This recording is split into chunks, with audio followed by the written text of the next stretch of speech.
to stand out? If you're in charge of your company's small, medium, or large business anywhere in the U.S., let the On Hold Company help you retain customers and promote your business on your telephone system. Promote special sales or company info when placed on hold. The On Hold. Is your business or company looking to stand out? Saturday, March 19th, 2022 is the premiere of the all-new Tailpipes and Tacos Cruise In, and you're invited. Tailpipes and Tacos kicks off a new seasonal format, and first up is the Spring Cruise In at the Lupi Tortilla in Katy, 8 to 11 a.m. Is your business or company looking to stand out in a crowded If you're in charge of your company's small, medium, or large business anywhere in the U.S., let the On Hold Company help you retain customers and promote your business on your... Saturday, March 19th, 2022 is the premiere of the all-new Tailpipes and Tacos Cruise In, and you're invited. Tailpipes and Tacos kicks off a new seasonal format, and first up is the Spring Cruise In at the Lupi Tortilla in Katy, 8 to 11 a.m. Saturday, March 19th. Tailpipes and Tacos. Is your business or company looking to stand out in a crowded advertising market? Looking to reach the real auto enthusiast? You found it. You're listening or watching in real time, and so are your fellow enthusiasts. The In Real Time Car Show now reaches 500,000, and we can put together... If you're in charge of your company's small, medium, or large business anywhere in the U.S., let the On Hold Company help you retain customers and promote your...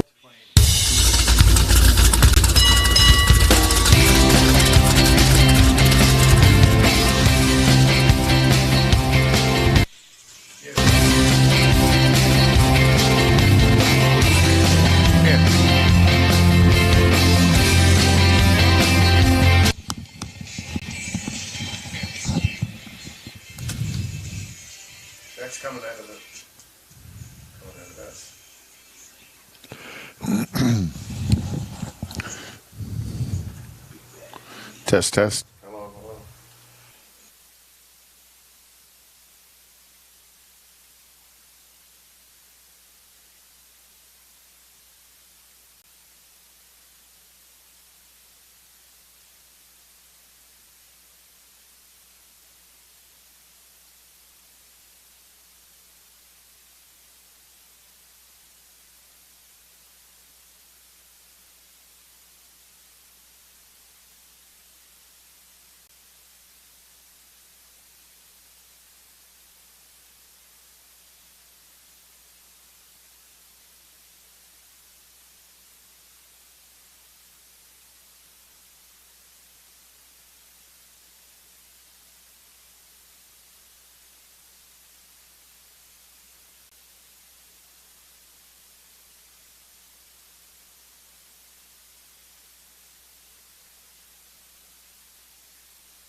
Well, if you were listening or watching... Heitzman, can you hear us? Yeah, Heitzman can hear us. I'm sure that he can. Could you turn your audio over there down just a bit? Otherwise, it's going to start feedback and be ugly. It's not. Oh, what's this?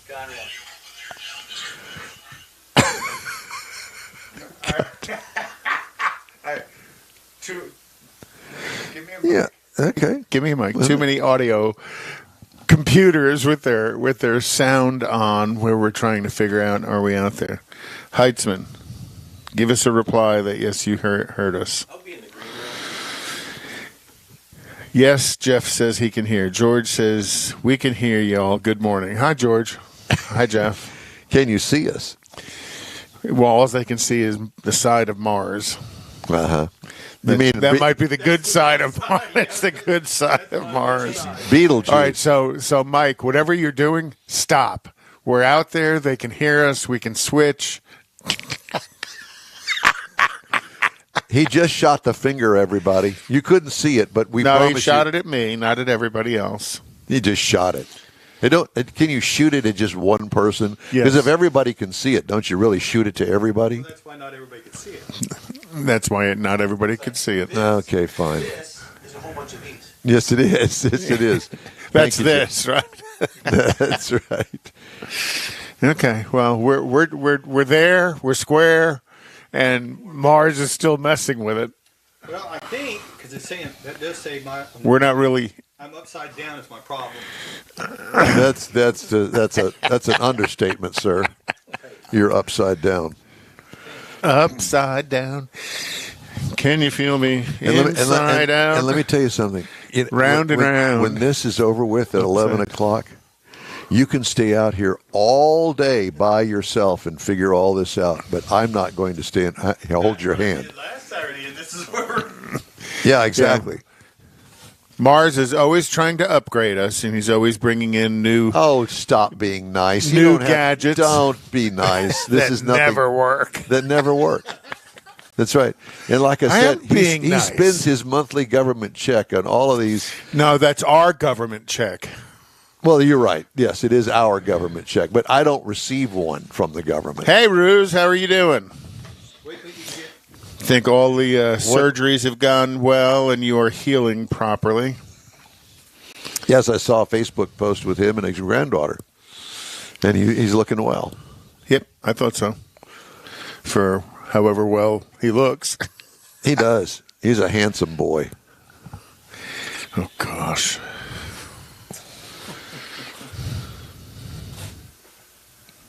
You know, it's interesting that all of my Facebook, except for Brenda Diggs and Candace Thackeray, all these people that I know from high school that are on Facebook, they never show up at the reunion. And a lot of them live here. So what is that telling me? Call them out on the air. No, it tells me not to go to any more reunions.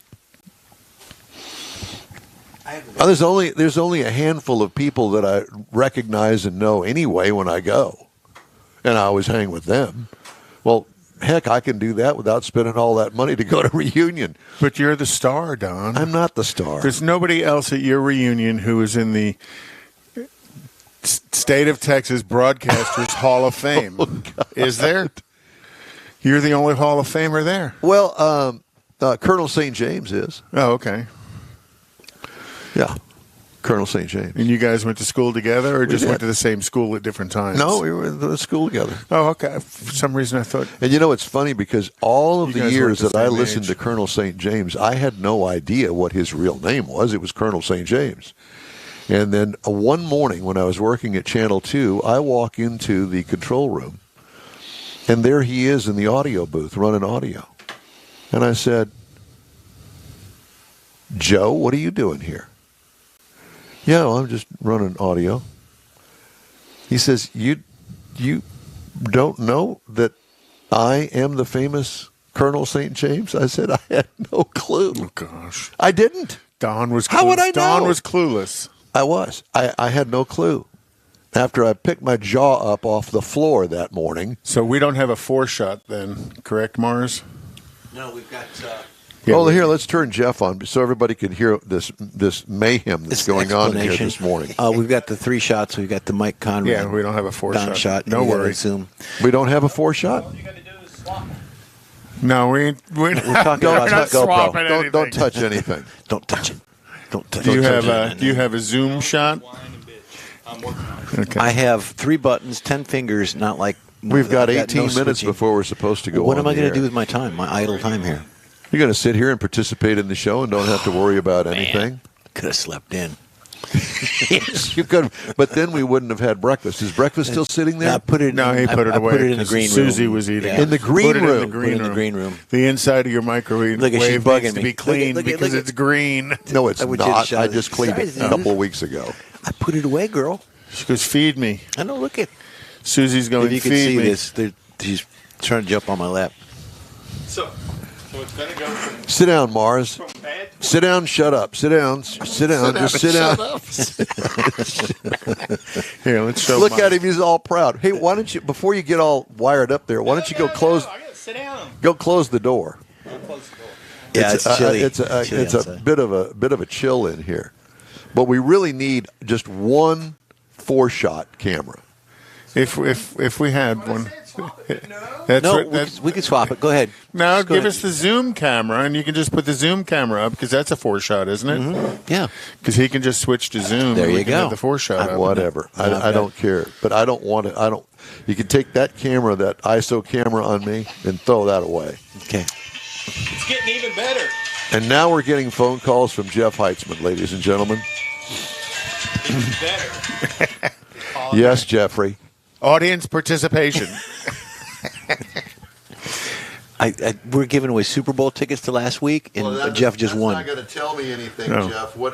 How does it sound coming through there to Mars? Well, get it near your microphone so we can hear what he's saying. A lot of our It fans sounds drink in like the morning. We're in the bottom of a tank with echo. It sounds like we're at the bottom of a tank with echo. That's the guy operating the board, isn't it? The soundboard. with echo. Echo, echo, echo, echo, So echo. there's a echo. microphone on the camera that's on. Most likely, yes. Yep, most likely. I know it's a mess. We have only Beetlejuice to blame for No. this.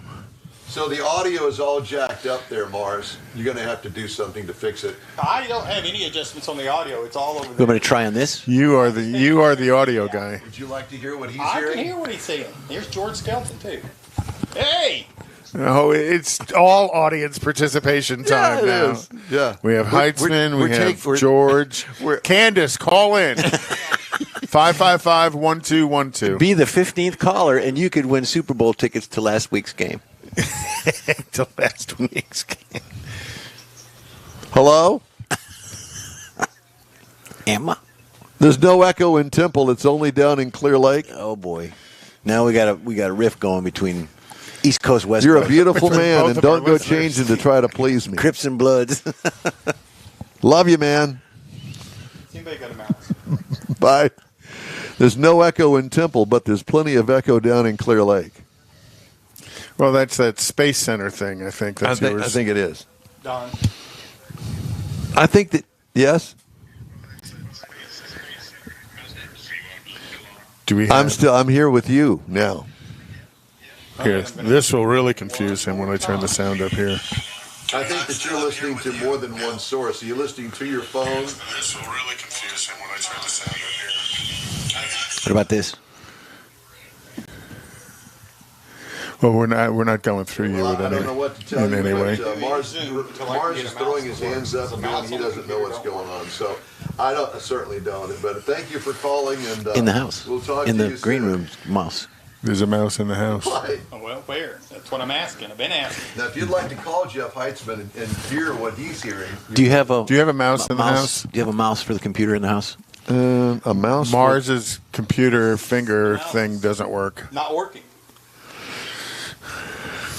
On the computer.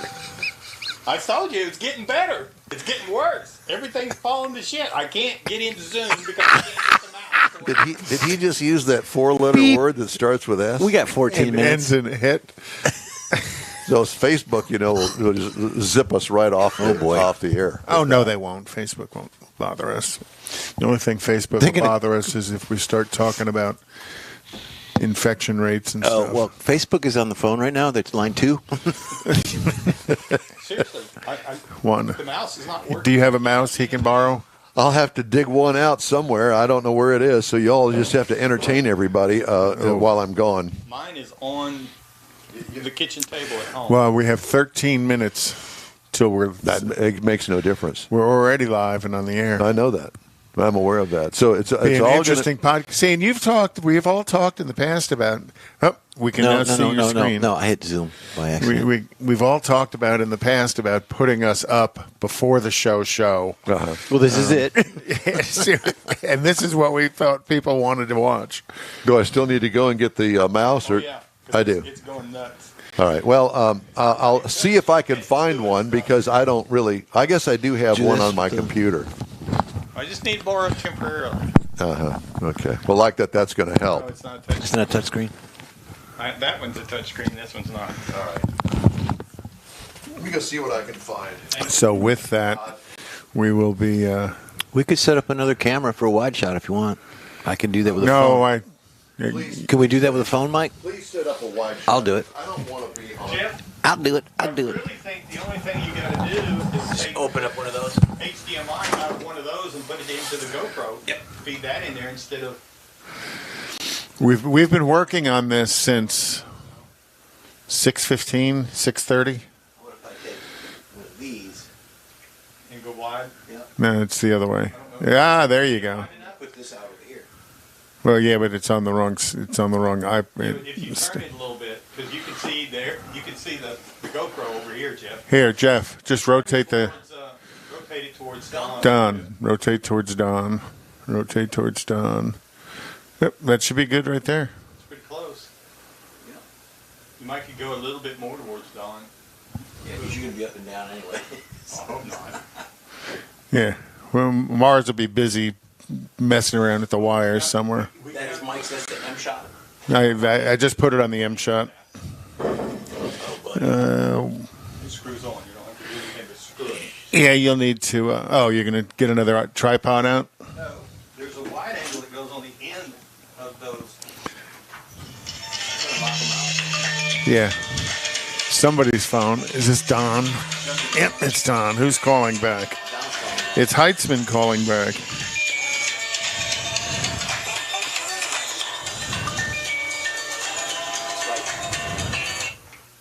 Hello, Jeff. Be careful. You're on the air. Our audio is good. Jeff, be careful, you're on the air. Okay, audio's good now. Heitzman callback says he's fixed Clear Lake. The audio's better. Is the audio turned off on the camera? Okay. Thank you, Jeffrey. But we don't know what we would do without you. But we're willing to trade. You can have Mars, and we'll take you. Looks good on that. Yep. You know, for those that don't really know, so Studio A is basically in my backyard at my house. It's in your old garage. It's in the backyard of my house, and so I will tell you that it is truly amazing that I have supplied the building, I supply the electricity, I supply the internet line, and then I invite these guys over here, and it all gets all screwed up. Now it's gotten to the point where I've had to unplug my mouse from my computer and bring it out here. You're the best. Aren't I? I guess next thing I'm going to have to wheel the refrigerator out here and everything else. Well, we usually drink your beer and bourbon at the end of the show. Thank you for that, by the way. What's happened here? Dad. What's happened? The kids moved back in. The kids move back in. But we only move back in for Saturdays. I know. And they all get here at 6 o'clock in the morning or thereabouts. I clocked in at 5:02 this morning. 5 minutes till, yeah. And so I have to prepare for this early in the morning. And we don't even go on the air until 8 o'clock. That means he's got to wear clothes. Yeah, Well, he doesn't always, though. Well, I know. We wish he would. that's right. Oh, saggy bottom. Well, I will say that that new kilt that I ordered works real good. Nice. You worked at Kilt? I did not work at Kilt. KILT? No, I did not. But I have friends that did. Robert B. McIntyre, who lives right across the railroad tracks over here. Oh, really? Yeah. So he lives on the good side of the tracks. He does. He lives on the right side of the tracks, yes. Well, he lives on the side of the tracks that have the big houses. Correct. You and live- here you I live am over over here in here. the dump. But we are in historic. You're not, this. I would not say this is a dump. No, it's but this historic. isn't. It's an. You have to No, put I your like the headset house. on, Mars. We can't hear It doesn't you. work. Does it? No, does it not work either? I do. I like the house as well. But it's an interesting community. And you say this was Yes, the but original let's, sugar let's plantation. not. I know, but let's not get into this exactly where I live. No, but you said it was part of the sugar plantation. No, there was no plantation. No plantation. It was It's not There's a politically mill. correct. there's the sugar mill right down the street, and I live in an area that was originally owned by the sugar factory, and they built houses at the turn of the century for their employees. Because remember, this was sitting out here in the prairie. There was nothing out here other than sugarcane fields. Which and prisons, don't exist anymore. And prisons. No, none of that exists. Sugar cane fields are Well, all prisons gone. exist. When did the sugar production stop? About 2000, early 2000. Oh, really? So I thought it was going on that long. Oh, yeah. That's what I was thinking. Yeah, that was originally built, I want to say, is 1865. The sugar plant there? Yeah. Oh, wow. Yeah, sugar mill. And your home is 1920s? This was built in 1912. 12. Okay. So Don was 15 years old at the time when they built it. Hanging out with you guys, I feel like 150. 53. We got 7 minutes. Oh, my God. 6 minutes. Mic check. Can you imagine what the rest of the program is going to be like? I have no videos. I have no spots. Jeff, I But know. we do have Zoom. Run to your Jeff lives 10 minutes from here. So run home, package up the big girl, bring her over here. Oh, and yeah, that'd we be can have a Kathy? little drum solo. There you go. Oh, the drums. The drum set that he calls the big girl. And I'm learning to play the guitar. Yeah, you know what? You Like- just need to sit over there and do whatever it is that you do. Yeah, we're not even speaking to you. I've learned how to get it out of the bag. Here, Hey, we've got Zoom working. We've got a Zoom guest Let me on. fix Mars right now. Well, he's We there. learning, It is. we haven't figured out if we're going to be able to he's- hear the Zoom guest. he's yet. learning how to play guitar, and he's also learning how to prepare sling. Is that? Sling Studio? Yeah. No, it still doesn't work. It's still got a yellow light over there. But next weekend, We've bypassed apparently Leon's that. Lounge. Talk about music. Leon's Lounge. Be there. That's where you're playing? Yeah, Leon's Lounge. Yeah. Let me ask you something. Is this show going to be recorded? Am I going to be able to get my car review, or do I need to break out my Wallensack tape recorder and record my car review so I can send it off to the manufacturer? I am? Is that what I'm going to have to do, Mars? Good point. That's a good point. I hadn't thought about that. Of course not. Can you get... I got nothing. Start on that one. No, We're starting on what? This? Yeah. Why? I think he wants Why should I do You that? just want to see if we can hear the Zoom guest? No, I want to make sure that we're going out on the other one. The other one. Let's see. Test stream, or do I just hit OK? So get somewhere. Get to something. No, that doesn't And- work. And push record. It doesn't work that way. Push go live. Just push record. Okay. It doesn't work that way, Mars. Test And you know stream. that would be right on time too, if that's right. Well, Don's Okay, it's clock got- is always right. It's got unless I mess with it. it's got all green check marks on he the hasn't, test. he hasn't let me touch his clock in years. I still remember that. I one was time clocked really good. Did you one ever time clean in his my clock? life. Have you ever cleaned his clock? Yes. I was messing with his clock. We were still back in the studio somewhere. I think I put him off by like 10 seconds. He never recovered. No, he screwed it completely up. Here, let me fix it. I just hit OK here. Yeah. Yeah. Okay. Now I can go up here. Yep. Thank you. Oh. Ready? You just get to, don't Why worry does about it say that. partially on I got to it? create a project. Huh? Yeah. Do Good question. Why does it say partially? At least get to the point. You don't have to worry about going live. it says Just make connected? sure It we- says Yeah. partially connected. Let me get there. I can get there. I got no sound. You got no sound? Is this headphone? All right. Well, let's not. It's in there. We're most places we want to be at the It's moment. on, man. Let's not worry about that one. It's on. There's people in Kiev listening. I think it's pronounced. Yugoslavia. I think it's pronounced Kiev. No, I heard them explain that on the It's not on the Kiev? news. It's Kiev if you're Russian. It's Kiev If you're Ukrainian. And Well, it's, you and know it's what? Cleveland if you're American. Cleveland. With the Clean Copper Yeah. Clappers? Yeah. My Or is it WKRP? Oh, no, that's Cincinnati. yeah. Cleveland, Cincinnati. didn't Johnny Fever just pass He away? did. Yes. Yeah. Last month, I believe. It's a real shame. A couple weeks ago. Yeah. What's the problem now, Mars? I don't know. Everything. I see what's red working lights is good. blinking when I'm talking. Yeah. Well, I don't understand. Yeah. Uh-huh. I've manipulated my way into the recording. It says Yeah, we're- I think we might be Should I able go to ahead and do record. it? Yeah, let's do it. Our guest, by the way. well, that's great because we've got what is it? Don't say anything to Don. He's a grumpy old man this morning. We've got 2 minutes before I hit the go button, and I'm going to start the show. Legitimately start the show. And Mars is digging out wires again. Well, because you wanted to get that to work. You No, should've he let- did. He should wanted to leave get it this- all alone. We're kind of at a point where most things are working, about half of it. It's like having a substitute teacher. At 11 o'clock when we go off the air So this do we morning, have to spit I am spitballs at Mars? going out that door and walking into my house, and I'm going to lay down on the couch, and I'm not going to be involved in any more of this. You're not going to watch NASCAR? I am. That's at 1:30 this afternoon. Is it? No. Yeah. I thought it was later. No. Well, it's 2:30 Eastern time. It's 1:30. Oh, I thought it was like a 5 o'clock race. And then there's also NHRA will be. No, NHRA won't be on today. It'll be on second and third round qualifying. It'll be on 7 o'clock tomorrow morning. And then So today's event will be race. on tomorrow morning. Correct. And then the live But event later. EE is P1. I know.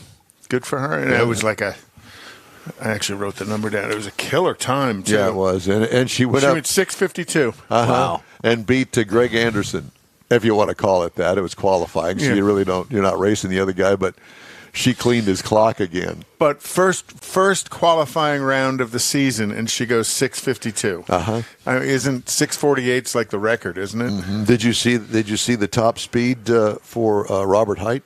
331.45. And how many? 1,000 feet. There you go. 331 miles an hour in 1,000 feet. Can you imagine?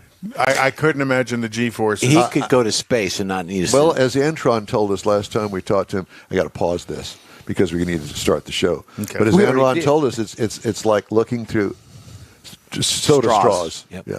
There you go. Oh God. Well, wish us luck. Here we go.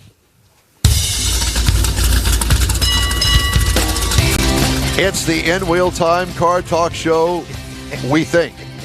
Just ahead, Jeffrey has our pre-owned car of the week. Stephen Pace with the Tesla Club of Greater Houston joins us. Later, we talk with Eduardo Galista, Regional Ram Brand Manager. Conrad has the racing calendar and car clinic, and we'll also have stories making automotive news headlines this week, including the sinking car ship. It's just ahead on this edition that of the the show? In Wheel Time Car Talk Show. Howdy, along with Mike out of this Beetlejuice Mars. King Conrad in my DeLong. avocado shirt. We need more Jeff Zeke, and I'm Don Armstrong. Glad you could join us today. We're so happy to be on the air. We're thrilled to be on the air because We we've weren't. spent 2 hours trying to get this thing on the air, and it, according to this thing, is partially on the air.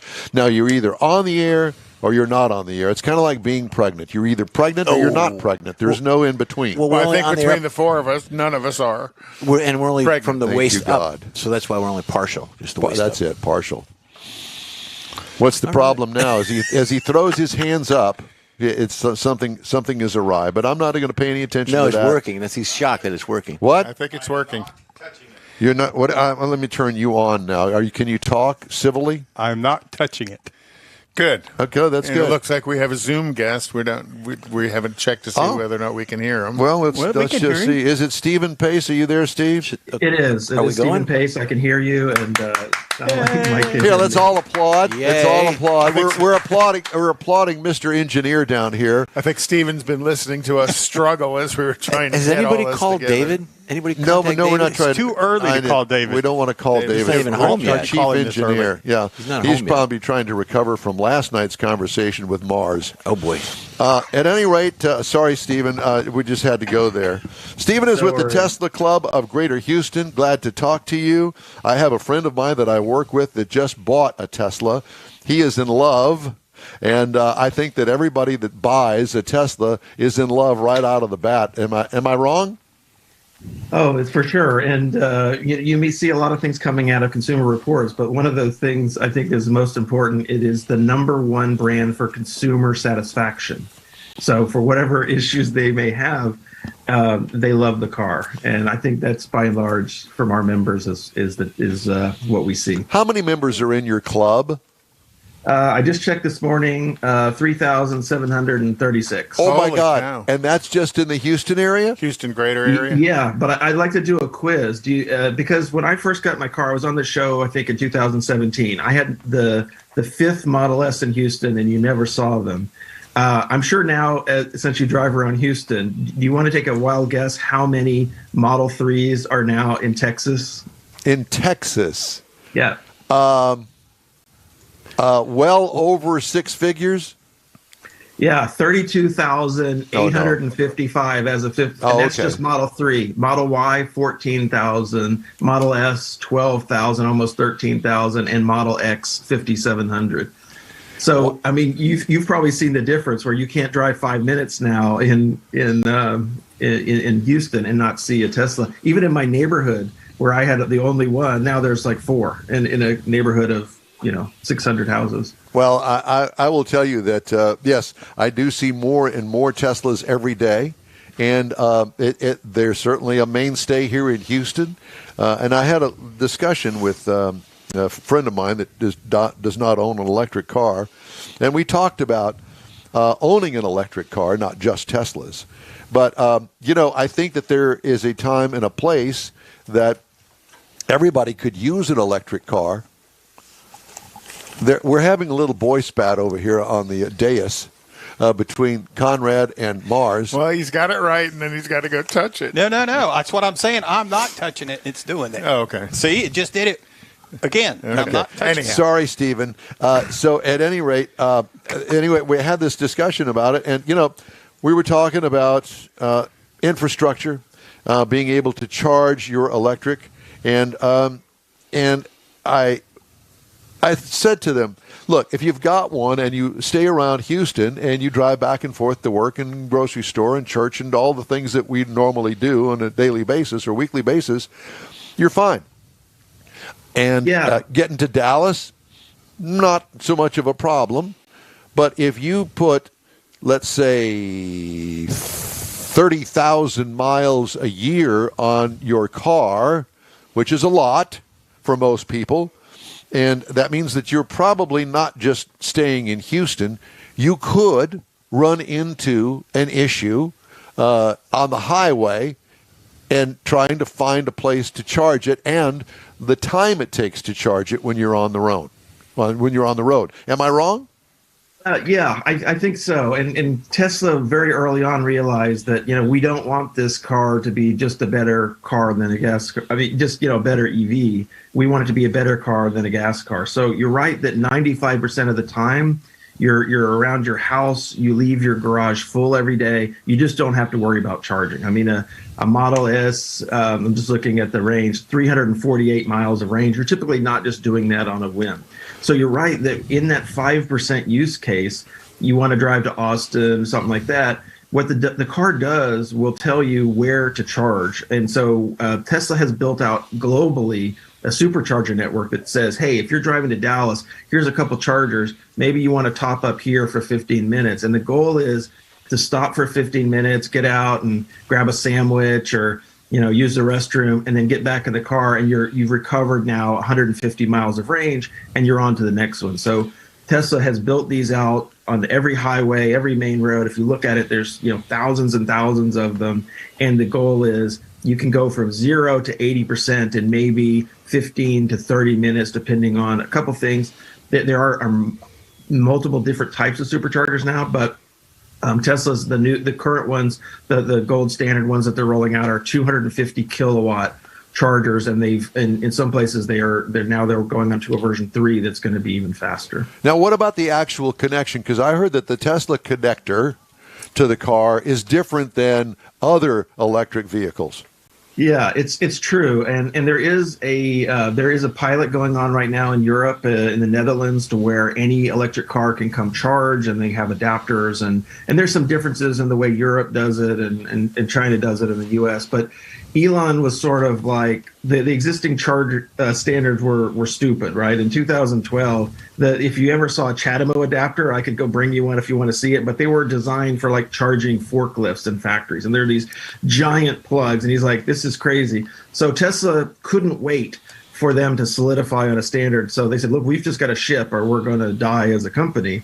So they came up with a standard that allows you to charge on AC and DC with the same small, efficient plug, even at 250 kilowatt, and higher. And since then, there've been sort of, some things are coalescing around CCS. And the good news is Tesla has a CCS adapter.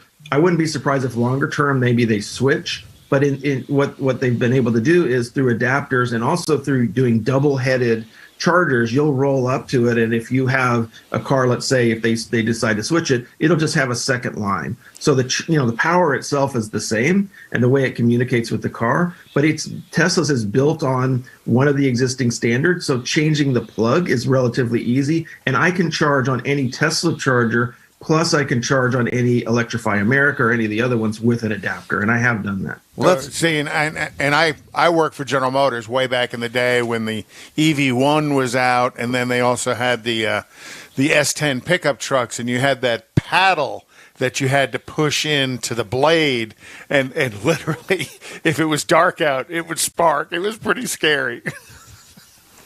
And I assume that's not the case anymore. Well, they recalled all of those. That's not the way that the system works. So let's talk about the range that you quoted, 300 and what did you say, 354? I just looked at an S Plaid is 348 is the EPA. 348, but isn't really that dependent on how heavy you are on the accelerator pedal and whether you're using heat and other draw on the current system that's in the car?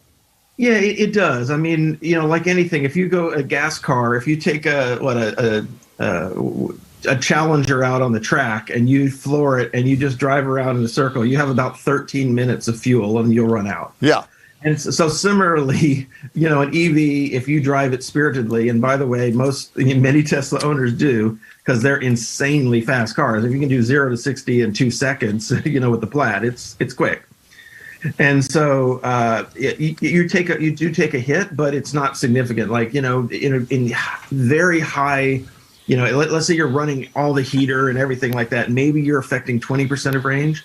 And then, but like a gas car, if you're driving huge speeds, if you're driving, 85 miles an hour to Austin, you're not going to get that range, but you're going to still have plenty of miles left over if you start with 348, or depending on which car you have. Each one has different battery options. And if you're saying pulling into a supercharger, a Tesla supercharger, 15 minutes is going to give you 180 miles range, 15 minutes to a half hour. I mean, ultimately, if that supercharger is placed somewhere close to a restaurant, it's about the time you're going to spend in a restaurant anyhow. You can spend 15 minutes just getting in and out of the car to go to the restroom, much less sitting down to have something to eat. How was it getting used to getting out of a gasoline vehicle and going into an electric vehicle? What was that like? Because let's face it, I mean, you don't pull into the 7-Eleven for a 5-minute splash and go. Yeah, I haven't been to a gas station in more than 9 years except for gas. Like I stop in and get like a Coke or something. I haven't missed it. In Houston, especially when it's hot, and you're out there and you're trying to fill up, the gas light comes on and you pull in. I tell you what, there's a lot of women in our club, and they almost universally will tell you they hate going to a gas station. It's not just the rain or the heat or whatever. It's, people are panhandling them and things like that. And so, yeah, I have not missed it. Well, but I guess the point that I was trying to make is what exactly was the transition like for you going from a gasoline car where you could stop for 5 minutes and get gas to having to worry about where you're going to charge it if you're on the road, and finding that charger, the transition, because there has to be some. There is, but Tesla makes it very easy. So, like I said, 95% of the time you're leaving your garage full. So you're not having to worry about it 95% of the time. So there's a very small 5% use case where you're actually, needing to think about it. And then the car helps you. So in the car, it says, here's all the superchargers. Here's where you could stop. This is how long you would need to charge. So when you say, I want to go from here. I have an S and I have a 3. I drove my Model 3 to Colorado and then to New Mexico and then back to Houston. And so when you do that, you say, hey, I want to go here for the night. And it says, hey, there's these 2 chargers, stop here for 15 minutes. So you don't need to find charging. The car tells you, please stop here. And if you start driving out of supercharger range, it will start telling you, hey, you need to be thinking about make sure your hotel has a charger or something like that. And so there is a little bit more planning, but again, it's for 5% of the time you have to plan, and the car helps you with that plan. Out of the 3 or the S, which one do you prefer driving in your stable? For my car, since my car is almost 10 years old now, my S doesn't have the range because it doesn't have as big of a battery and it wasn't as efficient. It's a much heavier car. So my 3, it's an all-wheel drive versus mine is only one motor in my S. Of course, a Plaid now has 3 motor options, but my 3 only has 2. But it just drives it's such a fun car to drive, and it hugs the road. It for road trips it's better, and especially for me because it has more range than my S. And I always tell people, if you're going for the performance or the range, go for the range in Texas, just because the distances are so great. It can save you.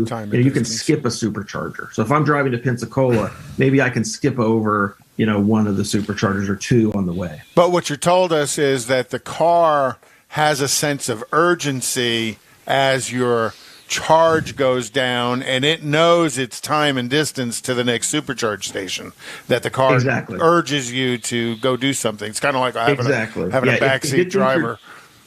Exactly. Like if you're driving into a charging desert, it will warn you. So you really have to be these stories of like, oh, somebody runs out. You have to really try to run out. Having said that, I've run out of gas before in my gas. As have I. Actually, recently. Oh no! So you can do it.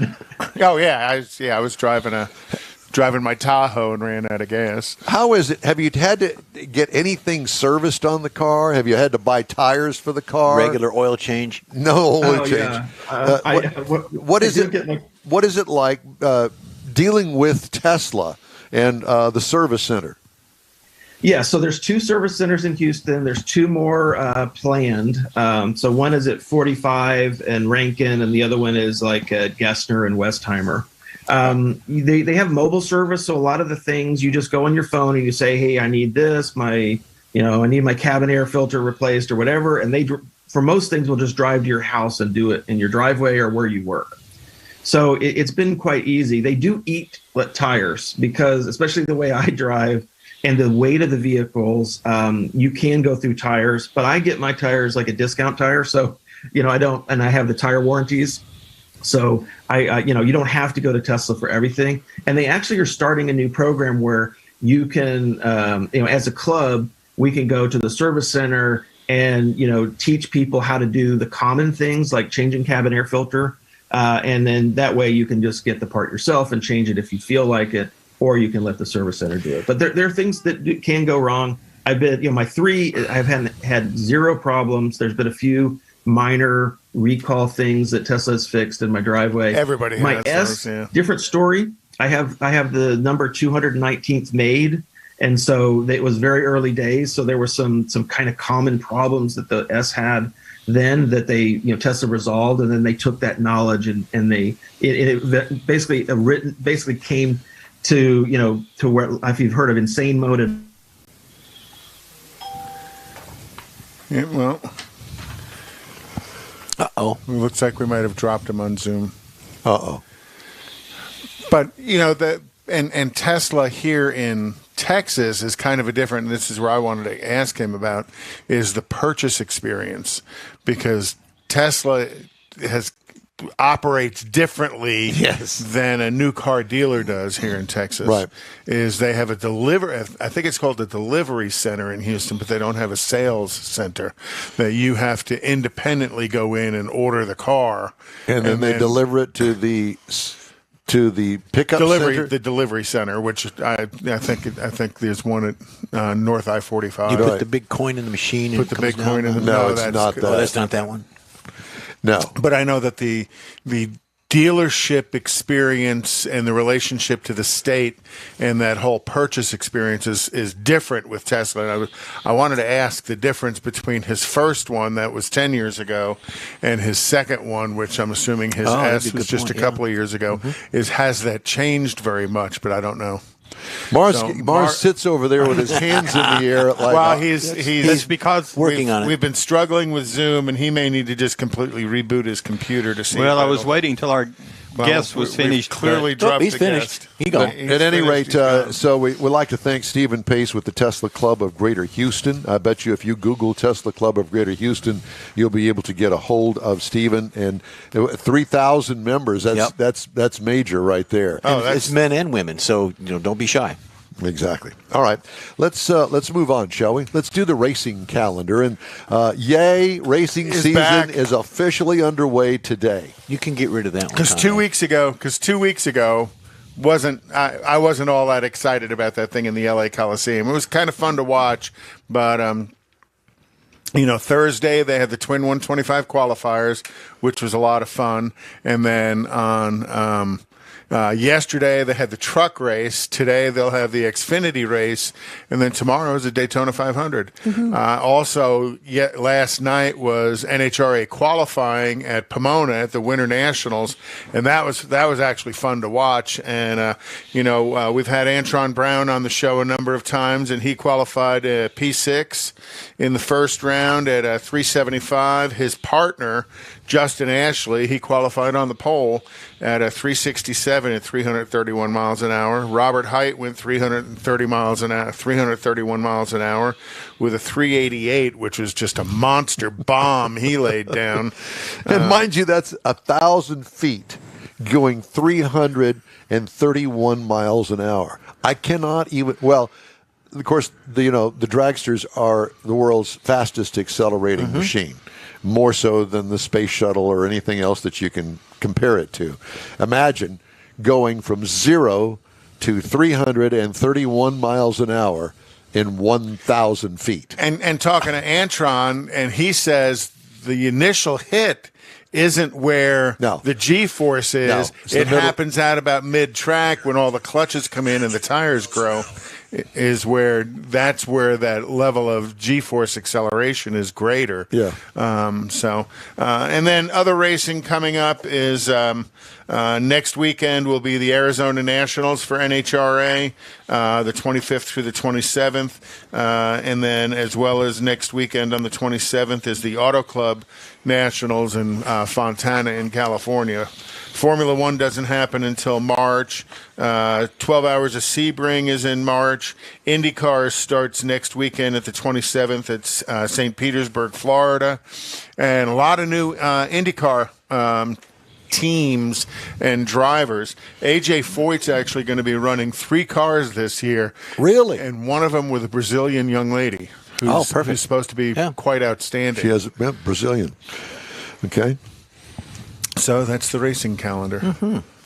That's the racing calendar. And Mars is rebooting. And we're hoping it helps. Mars is as long as he doesn't it's been a different kind of morning for Mars. I hope that he makes it home okay, because he's not driving an electric, and I can't imagine. What is it? What are you drinking over there? Is it just straight vodka or no? I'm finishing my tea. Absinthe. He's finishing his tea. Yes. Well, he gave up on Coke. Yeah, he did. Which is good. Was that what flavor mushroom is that tea? Just asking. All right, time now for this hour's car review. Oh, boy. And Jeff Zekin has decided that he wants to review the 1964 Dodge 330. Now, I would imagine that you're not going to go to the used car lot and pick one of these up for a song. No. You'll probably find one in a junkyard or two, but or one that's on a racetrack, a drag strip mainly, because a 64 Dodge 330 was not my cup of tea, but apparently yours, so have at it. There is a backstory to this, and yes, you can find them. There are a lot of race cars that are the 330. But the story of a haunted 1964 Dodge 330. A Christine type. It killed 14 people. Really? Yes. It was a Dodge named Golden Eagle, and is believed to be the real devil when killing 14 people. We all know about Stephen King. We heard about the famous movie, novels, Christine. The novel immediately became a hot seller in spite of the classic horror movie. But have you ever thought about a real demonic actual vehicle?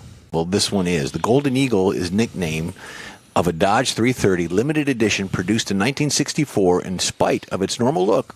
the car was the culprit of killing 14 people throughout the United States. Okay. Just one physical car. One physical car. 3 deaths of the policemen because the police force actually had the car, and the policemen that used it actually committed crimes of either murder-suicides or taking the lives of their family.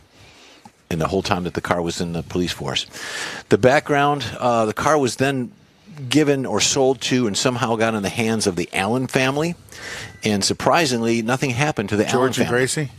Nothing happened to the Allen. Even though nothing happened, they would be going down the highway and the doors would be flung open as they're going down the road because the car wanted to do it. It stayed peaceful for them, but a local church group found out about it and vandalized the car. Okay. They destroyed Exercised it. Yeah, and if we had pictures, you could see all the pictures of it. But nevertheless, they got it back. The Allens got it back, and the church group stole it again and chopped it up and put it in different parts of the country. But the Allen family got the car back in certain pieces, and certain parts of the car were there.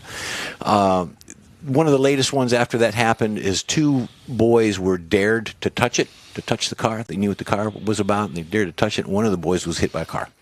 And he flew up and landed actually on the 64 330 because it was in the area. Anyways, enough about that. This is such a pleasant story. I know. Well, it's the ways the day's been going. So it's a 2-door sedan, 6 people. 4-door sedan had 6 people. The 4-door wagon, either 6 or 9 people. 170, 270, or 440 on the engine sizes. $2,857. And haunting would be extra.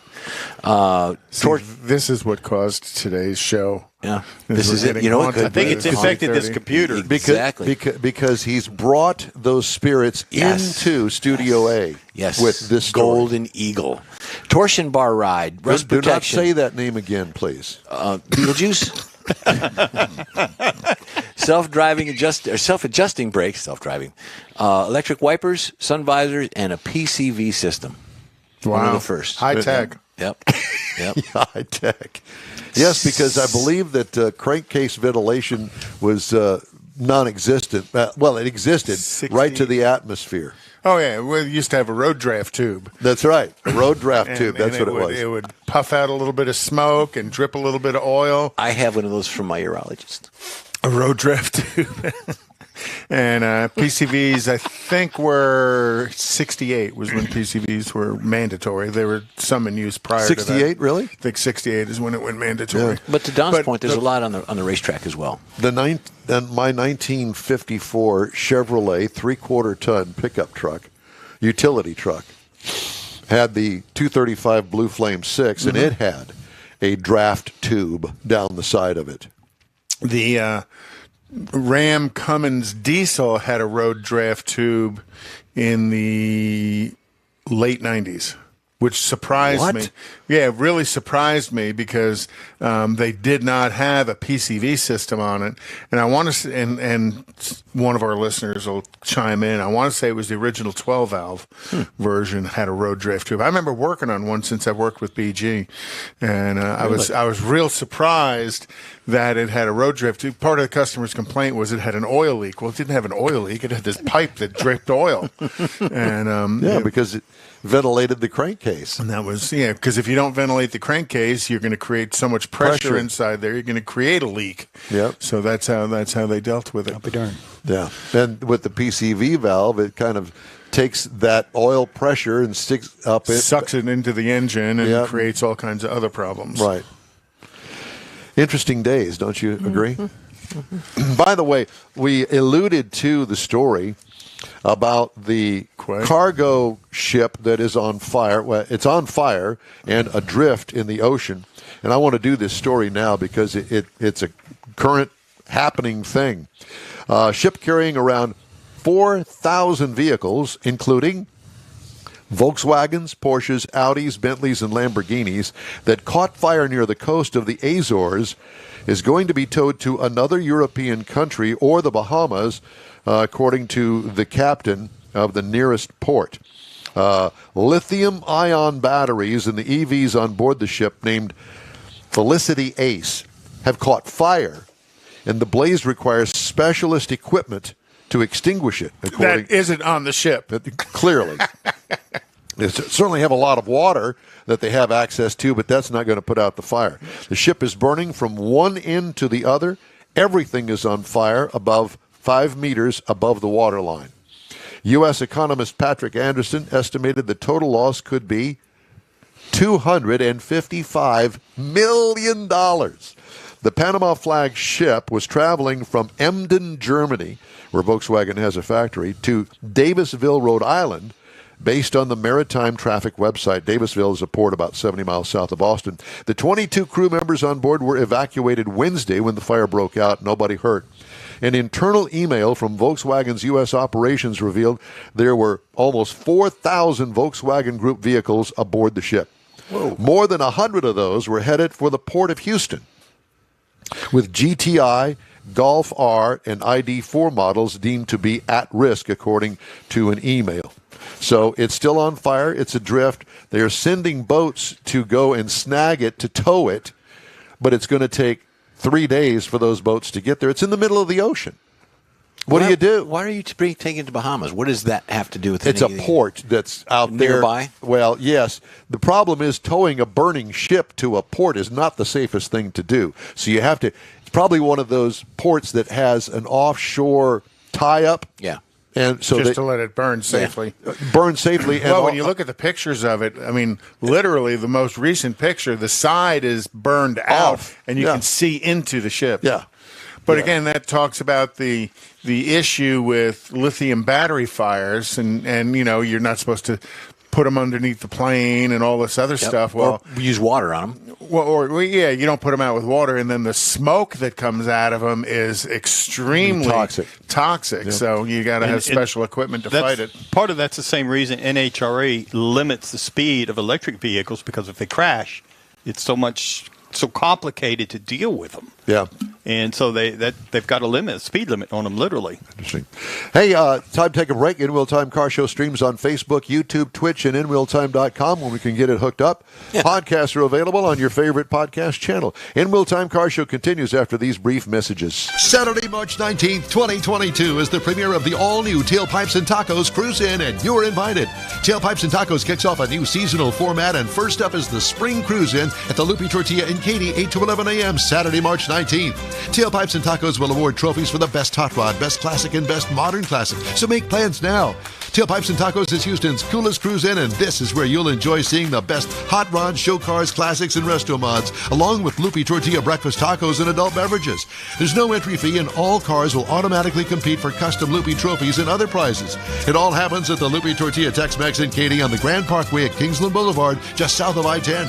Get your ride ready for the all-new Spring Tailpipes and Tacos, Saturday, March 19th. It's going to be a huge car show, and spectators are welcome.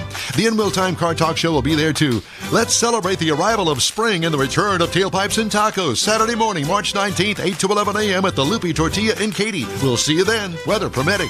Is your business or company looking to stand out in a crowded advertising market? Looking to reach the real auto enthusiast? Well, you found it. You're listening or watching In Wheel Time, and so are your fellow enthusiasts. The In Wheel Time Car Show now reaches 500,000, and we can put together a marketing plan that will engage them in your product, business, or service. To get the tires rolling, just shoot us an email to our marketing director, Jeff Zekin. His address is jeff@nwheeltime.com. If you're in charge of your company's small, medium, or large business anywhere in the U.S., let the On Hold Company help you retain customers and promote your business on your telephone system. Promote special sales or company info when placed on hold. The On Hold Company provides custom on-hold messages with professional male or female voices, licensed background music with no long-term contract, no monthly recurring bill, and updates your messages as needed. Call the On Hold Company at 713-223-HOLD or go to onhold.net. Welcome to In Wheel Time, your place for entertaining car talk. Just ahead, we talk to the regional brand manager for Ram Trucks. Conrad has his weekly lesson in the car clinic, and we'll have this week's automotive news. Howdy, along with Mike Out of This World Mars, better known as Beetlejuice. King Conrad DeLong. We need more Jeff Zekin. I'm Don Armstrong. No, I'm not. I just pretend to be.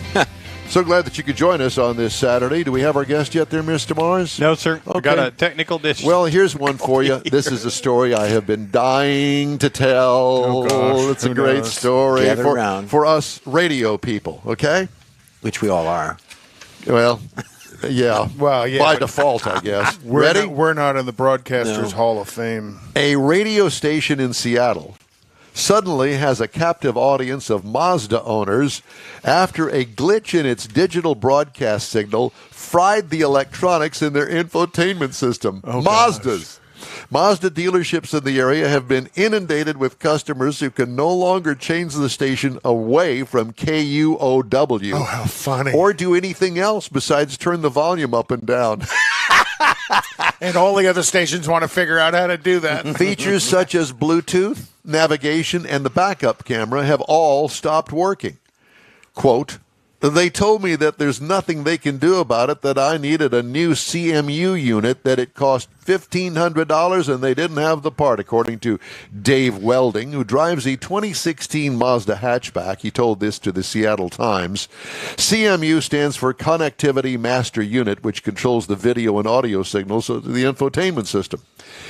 Welding and other owners were confused about what was happening until finding others with the same problem on a Mazda forum of Reddit and discovering that everyone had tuned to 94.9 FM, Seattle's national public radio affiliate, in late January. That's what you get for listening to NPR.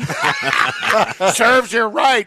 Isn't that wasn't that the station that the Dusty Muffin was on? I believe it was. Mazda North America operations told GeekWire it has diagnosed the issue and told dealers how to fix it. Dealers have been instructed to submit goodwill requests to Mazda's warranty department and schedule customers for free repairs when the parts arrive. Which, who knows when that'll be. Between January 24th and January 31st, a radio station in the Seattle area sent image files with no extension, which caused an issue on some 2014 through 2017 Mazda vehicles with older software, according to Mazda. KUOW, for its part, said it's working with Xperi, the company behind HD radio technology, to investigate the issue, and sheepishly thanked those affected for becoming involuntarily loyal listeners. As their ratings go up. This has got to be ratings week or something. Probably. I just thought that was a great story. That's actually pretty funny. It Now is. all the other radio stations want to figure out how can they do the same Well, thing. we just said it. They just send an image file. Without an extension. How do you do on that it. with TV? There's no TV. This is radio. I know. But that would Thank you, Jeffrey, for that. Mr. Mars, how are we looking down there? We're looking better. Are we even on the air? Yes, we're looking better. We are? We're looking better, but we're not quite there yet. No. God almighty. There are some recalls to tell you about besides the Mazdas. Pretty much every Tesla from 2021 through 2022, and 20 models are also included, the windshield may not defrost properly. It may catch on fire, but it doesn't defrost properly. It'll defrost while it's burning. Yeah. Look at the ship off the Azores. That's right. Kia K900 and the Kia Sportage from 2014 through 2018 could experience a thermal event under the hood, so be aware of that. The suspension may be misaligned on the Porsche Taycan from 2021. All these are recalls. Hyundai Santa Fe Sport, and Santa Fe XL from 2016 through 2019. The ABS unit may cause a thermal event under the hood and an engine fire. Lots of that happening. So did you hear Mercedes-Benz should be recalling about 800,000 vehicles for a coolant pump that leaks onto something hot that could cause a thermal event. Except they are not issuing the recall because they don't know how to fix it. Honest engine. They said that? It's in the engine? They cannot fix the problem. They cannot fix it. Okay. Turn the car in. Tesla. Or send it on a ship to the Azores. Bahamas. Tesla's Model 3, S, X, and Y from 2017 through 2022. That's all of the them. pedestrian warning sound may be obscured. Yeah. Hey, get out of the way! I'm coming through. Well, and that's got to be a bit of an issue in any EV because they don't make any noise to speak of. Right. And pedestrians. Have you heard the sound that the Tesla makes when it's in gear and it's sitting around like there's waiting for a pedestrian? It has a little sound to it. So you can tell. Yeah. Except yours is more along the lines of that's what yours is. And by the way, I think that you can actually download that in a Tesla and use that as the horn honk if that's what you want. There are electric vehicles you can download like a 429. Oh yeah. There's all kinds of noises you can bring in. Brake fluid reservoir has been mounted incorrectly in the Mercedes Metris from 2016 through 2021. That's their small minivan. Yeah, He had one. that's right. I did. So brake fluid reservoirs mounted incorrectly. Now, how do you do that when you build a brand new car? I made a mistake. I put it where the Or I put it sideways instead of vertical. Yeah. Upside down. Seatbelt pretensioner may explode in the Hyundai Accent from 2020 to 2021. And the internal transmission leak may cause a rollaway in the BMW. Are we keeping you up? Not at all. Okay. BMW 330i, 530i, BMW X3 and X4 from the 2022 model years, and those are the recalls. There's lots of them. So the way you find out if your car is being recalled, you go to safercar.gov and type in your VIN number, which you can find on the car, usually up there at the dash and the windshield. Easier to find it on your insurance card. On your insurance card, yep. It makes it a whole lot easier. So there's another recall. Again, it's another Tesla recall. Oh, gosh. Actually, not. I should say it's not a recall. They've opened an investigation to assess the potential safety issues in certain Tesla vehicles after reports alleging phantom braking. NHTSA officials, the Office of Defects, said it has received more than 354 complaints in the past 9 months for the unexpected brake activation. The safety probe covers an estimated 400,000 Tesla Model 3 and Y vehicles from 21 to 22. Complaints allege that while using autopilot's features such as adaptive cruise control, the vehicle unexpectedly applies its brakes while driving at highway speeds. And Mars, I have to ask you, because Mars and I get new cars every week, and I have had some cars with regular engines, gasoline engines. And the adaptive braking system. Yes, where all of a sudden you're going down the freeway at 70 miles an hour with the cruise control on, and it starts braking for no reason. Well, there's a reason, but they don't necessarily know what it is. There's sensors, sometimes they're cameras, sometimes they're radar, sensors on the front of the vehicle that are looking for distance markers, and based on your speed and that distance, and it's trying to gap that distance. The faster you go, it wants a wider gap. There is nothing in front of me. Nothing.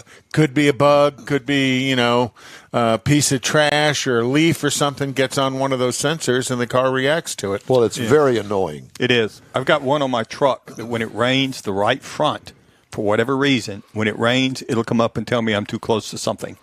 And I could be doing 30 miles an hour down the road, whatever. It just, the mud, the sludge, something triggers it. Don't know what. The eyeball's dirty. Yeah. Well, So, and those automatic braking systems are designed to react when you're not paying attention. Well, we've managed to kill 10 minutes. yeah, well, Eduardo's here in voice only. Voice It's only. okay. Eduardo, it's good to hear you. How are you? Good morning. How are you? Very well, thank you. Eduardo Galista, he is the regional Ram brand manager. Well, how are things with the Ram brand and the shortage of chips and all of the other issues that are getting parts, all of that, I would imagine you're being affected like everybody else. We are being affected like everybody else, but we are adapting like everybody else. We're managing to build the trucks, adapting the content as needed, and they're there. Eduardo, where are Ram trucks built? The Ram 1500 is built here in Michigan, actually. at the Sterling Heights assembly plant. Sterling Heights, very nice. Yep.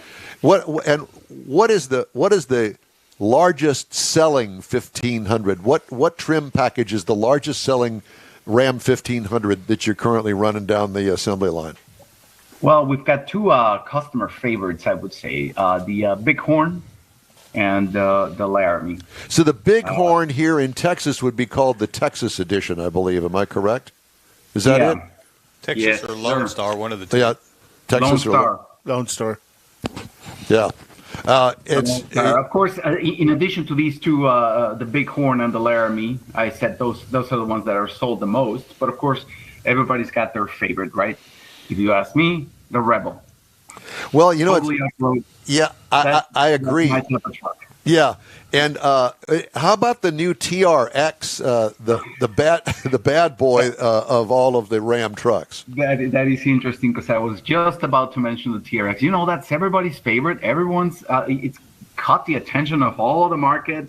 Everyone's waiting for it. Everyone's all excited about this new Ignition edition. It's a special edition that's limited production. Everybody's all excited about it, and yes, I don't blame them. But for me, my favorite, the Rebel. But the TRX, and then while I'm on the topic, this year in 22 model year, we launched a unique edition. It's orange. We call it the Ignition edition. Pretty cool version of the TRX. Well, and one of the things Ram Truck has done through the years is you guys have done this built to serve edition trucks. You did Army, Navy, Air Force, Marines, I think Coast Guard. And then in 2023, you guys are going to do a firefighter, police officer, and emergency medical service provider special edition vehicle dedicated to those, job duties. Yeah, correct. That was actually one of the things that we announced last week, actually, at the Chicago Auto Show, right? As you mentioned, this is the second phase of our Built to Serve series, which we launched last year to honor each branch of the U.S. Armed Forces. And this year, 22 model year, we are actually doing the first responders, right? So the firefighters was what we showed at the Auto Show last couple of weeks ago. And then we will have later this year the police version and the EMS. Now these are we were just talking about the Bighorn. These are based off a Bighorn trim level, and but they do have elements that are unique to these versions, right? For example, the one that we showed last week, it's got a unique low volume exterior color, which it's called Redline. It's a pro code called Redline. Now, in addition to that red line, it also is available in diamond black. And of course, in the interior, it has also exclusive features like orange stitching on the seats and black onyx interior accents, all-weather slush mats, a built-to-serve emblem on the instrument panel, and something that I think is pretty cool. They are ready to display their owner's first responder pride, because it has embroidered Velcro panels on the seat back and on the sides of the seats, so you can just attach your own patches, nameplates, slogans, whatever, right? From your department. It's very cool. Yeah, exactly, from your department. So pretty cool content on the interior there. The exterior, as I mentioned, it's got unique paints, and then it also has the American flag on the rear panels, with, of course, the built-to-serve decal. And to me, it's just the uniqueness of a special edition vehicle. Even the previous ones that are going to, over time, I believe, will have some collectability to them because the production numbers aren't going to be real big, and that vehicle is going to be, very special, emotional connection for a lot of folks. I agree with you. They were very well received for each one of the branches of the armed services, and now we assume that the same thing is going to happen with these three new special editions. Didn't we read something recently about some EVs, a Ram EV? Yes, sir. So we've been talking a lot about electric vehicles, right? And we've also made some announcements about this thing called the Ram Revolution, which is something that I wanted to share with you and with your audience this morning. The Ram Revolution campaign, let me go back a little bit in history here to explain what it is. So we launched the Ram brand as a standalone brand in 2009, right? And when we launched it, we pretty much revolutionized what a truck can be. And by the way, this is not just me saying this. There are several awards and recognitions that back this up, right? In 2021, the Ram brand was named #1 in new vehicle quality by J.D. Power through their initial quality study. The only truck exclusive brand to ever achieve these. And anyway, this is just one example. I don't want to get too sidetracked here. The list of awards and recognitions is long, but back to Ram Revolution. So after having redefined what a truck can be, now Ram is on a mission to revolutionize what an electric truck can be. Remember, we announced that by 2024 we will launch an electric pickup truck, right? So we launched the website ramrevolution.com. First, it gives Ram customers the opportunity to follow our progress, get an inside look at our developments in this journey towards electrification. And second, and this is the really cool part, it allows customers to have input on the process as we develop the EV trucks, right? So that these trucks end up meeting their real world needs. So anyway, when we say Ram Revolution, we are talking about EV, but not just talking about EVs, which is what you just mentioned, right? But by revolution, we also mean that we are evolving in the way in which we develop trucks, right? Literally opening a communication channel with our customers. And this is really, by the way, in line with what we were just talking, right? It's really in line with the build to serve philosophy. Well, I mean, I have to say that I read that story, and I'm pretty excited about it myself because it allows your customers to actually talk to the factory and say, this is what I would like to see on the electric Ram. And I don't believe any other manufacturer is doing that. I know that they do focus groups and that sort of stuff, but you know, doing focus groups is one thing, but allowing everybody in the world basically to input their thoughts about what they would like to see in an electric vehicle is major, and especially those people that are familiar with electric and they are waiting for Ram to come out with an electric. Because let's face it, I mean, Ford has already sold out their vehicle, their electric truck, the Lightning, and I think that Chevrolet is on the way to doing the same thing. And, you know, what I like about Ram is that I still believe that Ram has the nicest interior. And do you futz with the interior? That's a word, by the way, in case you didn't know. Real word? Now, futz, with an interior that is already the best in the business.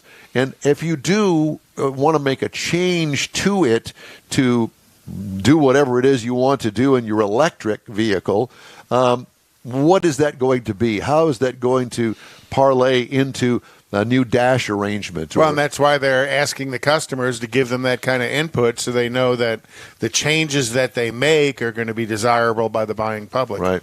I will tell you that just recently I had a Ram truck, and you know, when we first came out with the rotary shift knob in it, everybody goes, "Oh man!" But I'll tell you what, I prefer it myself.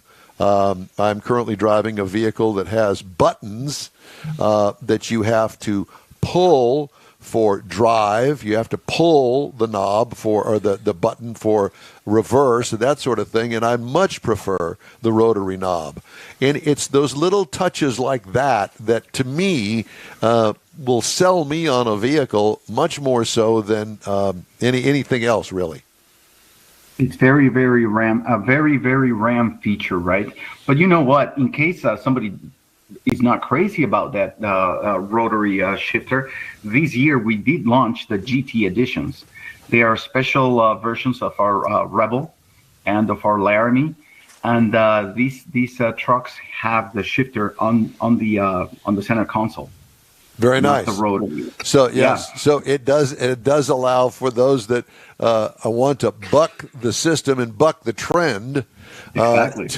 To be able to say, "Oh, I got my shift knob out there in the center console, and I like it." That's a Texas thing. Yeah. It is a Texas thing, yeah, exactly. Well, it's pretty exciting stuff you got going for you, Eduardo. It's great to talk to you, Regional Ram Brand Manager, and we thank you so much for joining us on your Saturday day off. Thank you so much, and go check us out at ramrevolution.com. And have a good day, everyone. You do the same. Talk to you soon. Thank you. All right, time now for Conrad's Car Clinic here on the In Wheel Time Car Talk Show. And I don't know whether you did this last week or not. Did we put you off last week? Well, no, yeah, you put me off last week, but that's okay. I'm kind of changed my topic. I was going to talk about. You did change your topic. Yeah, well, I did change my topic. I was going to. And talk I changed my underwear. How do you think of that? Well, my old topic was sludge, so maybe there's a reason for it. But my new topic is, and it's kind of in the vein of what we go through here every Saturday morning. Oh, God. Is internet connection, data. You know, at some point we put out so much video that we exceed the data limits of our programming. And self-driving vehicles could easily overwhelm the current data center market available out there. You know, auto manufacturers are making unprecedented investments in electric vehicles in response to the consumer demands and climate trends. Those investments are laying the groundwork for more self-driving or autonomous vehicles. As the EV market growth is an important indicator, the self-driving technology combines with that, and that widespread adoption of self-driving EVs faces several significant barriers, including social acceptance, safety, regulatory restrictions. But another major challenge that's often overlooked is the monumental impact these vehicles will have on data. You know, the self-driving vehicles are expected to generate unthinkable amounts of data that'll have a profound impact on the markets for the data center, the Wi-Fi systems. Cloud. That are out there, the 5G. And there's an enormous chasm between the existing data infrastructure and what's going to be needed for widespread adoption of self-driving vehicles. Without major technological advancements in the data computing and storage process, it's unlikely that the industry will be able to handle the deluge of data self-driving EVs will generate. The projected impact of autonomous vehicles on data centers is stunning. According to the Automotive Edge Computing Consortium, self-driving EVs eventually may need to offload as much as 5,000 gigabytes per hour of operation. Wow. And what do we want? 5 gig to go up for 3 hours, and we can't get there? We can't even get the signal to be shoved up the 5 shoved up your gigabytes. gig. When was the last time we had we got up our nice. 5 gig? So to put that into perspective, in 2020, the average person worldwide generated about 150 gigabytes of data per day.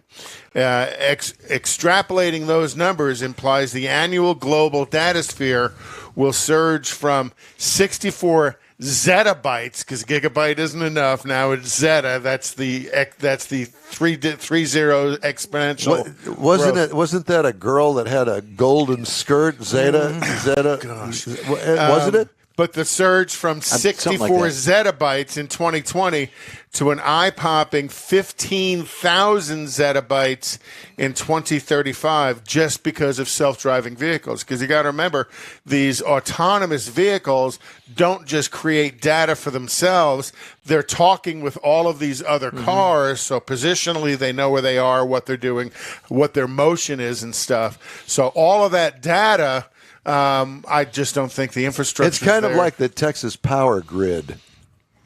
Oh boy, you know that they've kind of propped up temporarily because last year it's election. It's election time.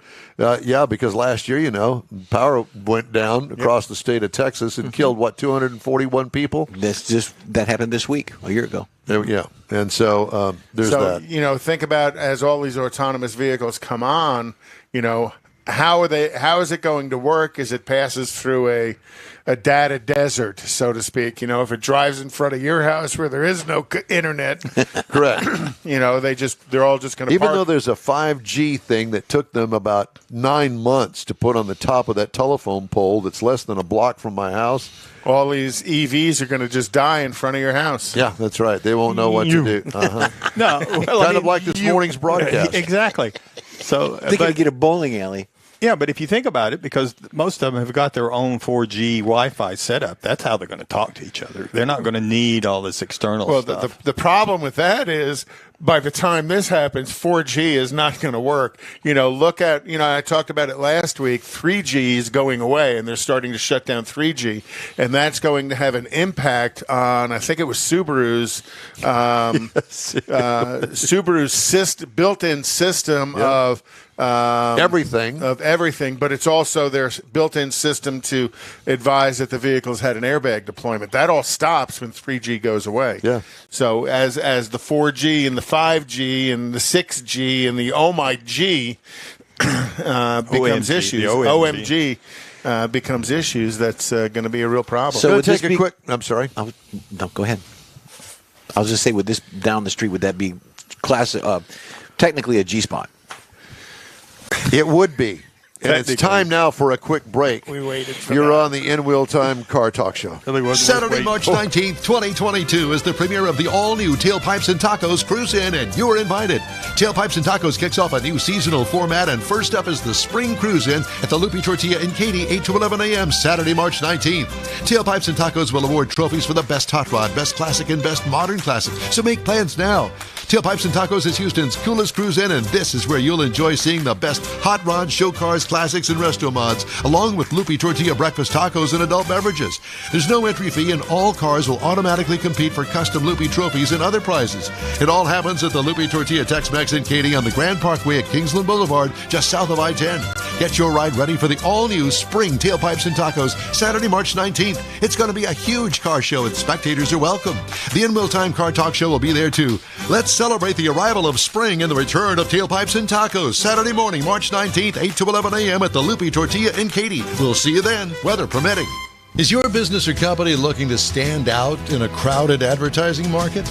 Looking to reach the real auto enthusiast? Well, you found it. You're listening or watching In Wheel Time, and so are your fellow enthusiasts. The In Wheel Time Car Show now reaches 500,000, and we can put together a marketing plan that will engage them in your product, business, or service. To get the tires rolling, just shoot us an email to our marketing director, Jeff Zekin. His address is jeff@inwheeltime.com. If you're in charge of your company's small, medium, or large business anywhere in the U.S., let the On Hold Company help you retain customers and promote your business on your telephone system. Promote special sales or company info when placed on hold. The On Hold Company provides custom on-hold messages with professional male or female voices, licensed background music with no long-term contract, no monthly recurring bill, and updates your messages as needed. Call the On Hold Company at 713-223-HOLD or go to onhold.net. Dear God, we don't have a guest in this segment. So we can't screw it up. We can't screw it up, but we can mess with ourselves on this one. Welcome to the In Wheel Time Car Talk Show. Coming up, Mike Mars reviews our new car of the week, the 2022 GMC Sierra 3/4 ton. You do have that, don't you? Did you bring that with you today, Mike? What? That's what I thought. Later, we head north to Hillsboro, Texas, and the Roadside America Museum. Plus, we'll have the upcoming events calendar along with this week's auto news headlines just ahead on the In Wheel Time Car Talk Show. Howdy, along with Mike, Beetlejuice, Out of This World Mars, King Conrad DeLong. We need more Jeff Zekin. We do. I'm Don Armstrong. Glad you could join us today. Our video portion of this program is a bit limited because we can't get it to work. No, we don't have anything to do with it. Mars has got that. That's on his shoulders. I'm going to now. change my name. Are you? To Yeah. Beetlejuice or what? I'm not sure yet. Well, you know, Beetlejuice. You changed. Yeah. There's that. Okay. We are such children. We are. You know, So it makes it fun and to you know, watch. and the other thing is, and by the way, I want to just give a shout out to Donna Bohannon, who's watching us. I've known her for many years. We worked together Hello. at KPRC Radio, and she knows what a kook I am. We do too. Well, I saw that you posted a video this week of your conversation about Houston in the 70s. 75. Saw that. 1975. I thought that was pretty cool. Yeah, Yeah, it was. it was. Somebody had dug it up, and they found it on YouTube. I didn't realize YouTube was there in 75. It wasn't, but I didn't realize that I had actually. Didn't know they had the internet. 1875. I didn't realize that I had done the narration, and I'm listening to it. I think it sounds like Marlon Perkins Mutual of Omaha, but it was 1975. I thought it was pretty good. But for me, I can't look at a lot of that construction and see what was there and what is there today. That doesn't kind of compute for me because I didn't get here until the 90s. Oh, you didn't? I got here in 87. Wow. Yeah, 75. So a lot of that growth I don't see, but I noticed a lot of people were commenting about how, some of those buildings that they were building there, they've actually taken down and others have gone up in their place. At least twice. And the most remarkable to me is the Texas Medical Center. You look at the Texas Medical Center from the 1970s and look at it today, you could not even begin to compare the two. Well, wouldn't Ben Taub have been there?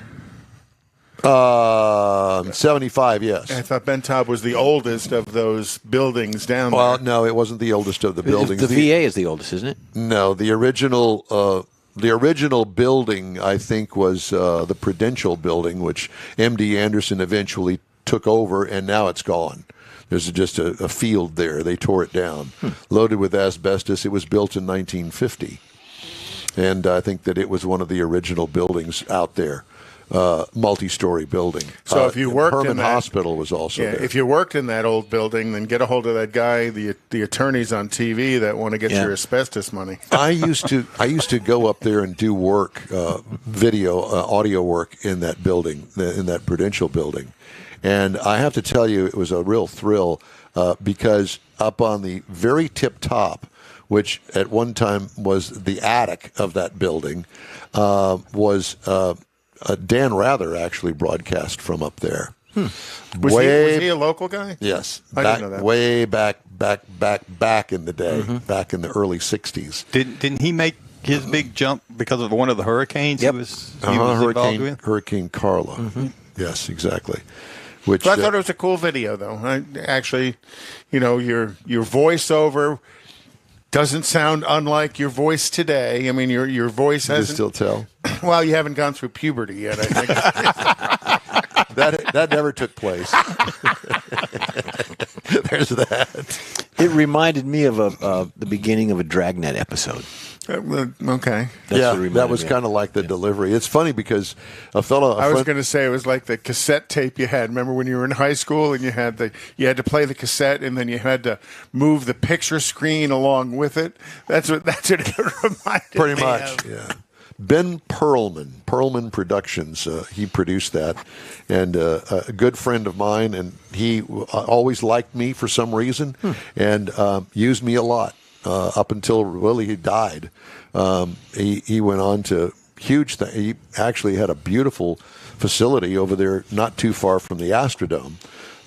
Perlman Productions, beautiful building that kind of looked like the old Channel 2 building, but great big huge studios and latest state-of-the-art equipment and all that. Yeah, he went on to big and better things after that. Here you are in the back of your old garage, Studio A. Studio A. Well, can't get online. Well, we like the illusion of Studio A. If you were to come here and see this for yourself, you're going, that's it? That's it. If they're watching on Facebook, they can see pieces of it. Yeah. Well, I will tell you that. Did you ever go to the Tonight Show with Johnny Carson? No, I went to Letterman though. Well, that was New York. Yeah. Yeah. No, this was out in L.A. At the never made KNBC studios out there, and that studio where the Tonight Show was for all those decades, tiny, and the audience. If there were 100 people in there, I'd be surprised. Oh, I didn't realize that. Oh, yeah. I didn't either. You see it on television and you think, oh, my God, there's Johnny, there's the stage, there's the band. It's huge. No. It's tiny, tiny.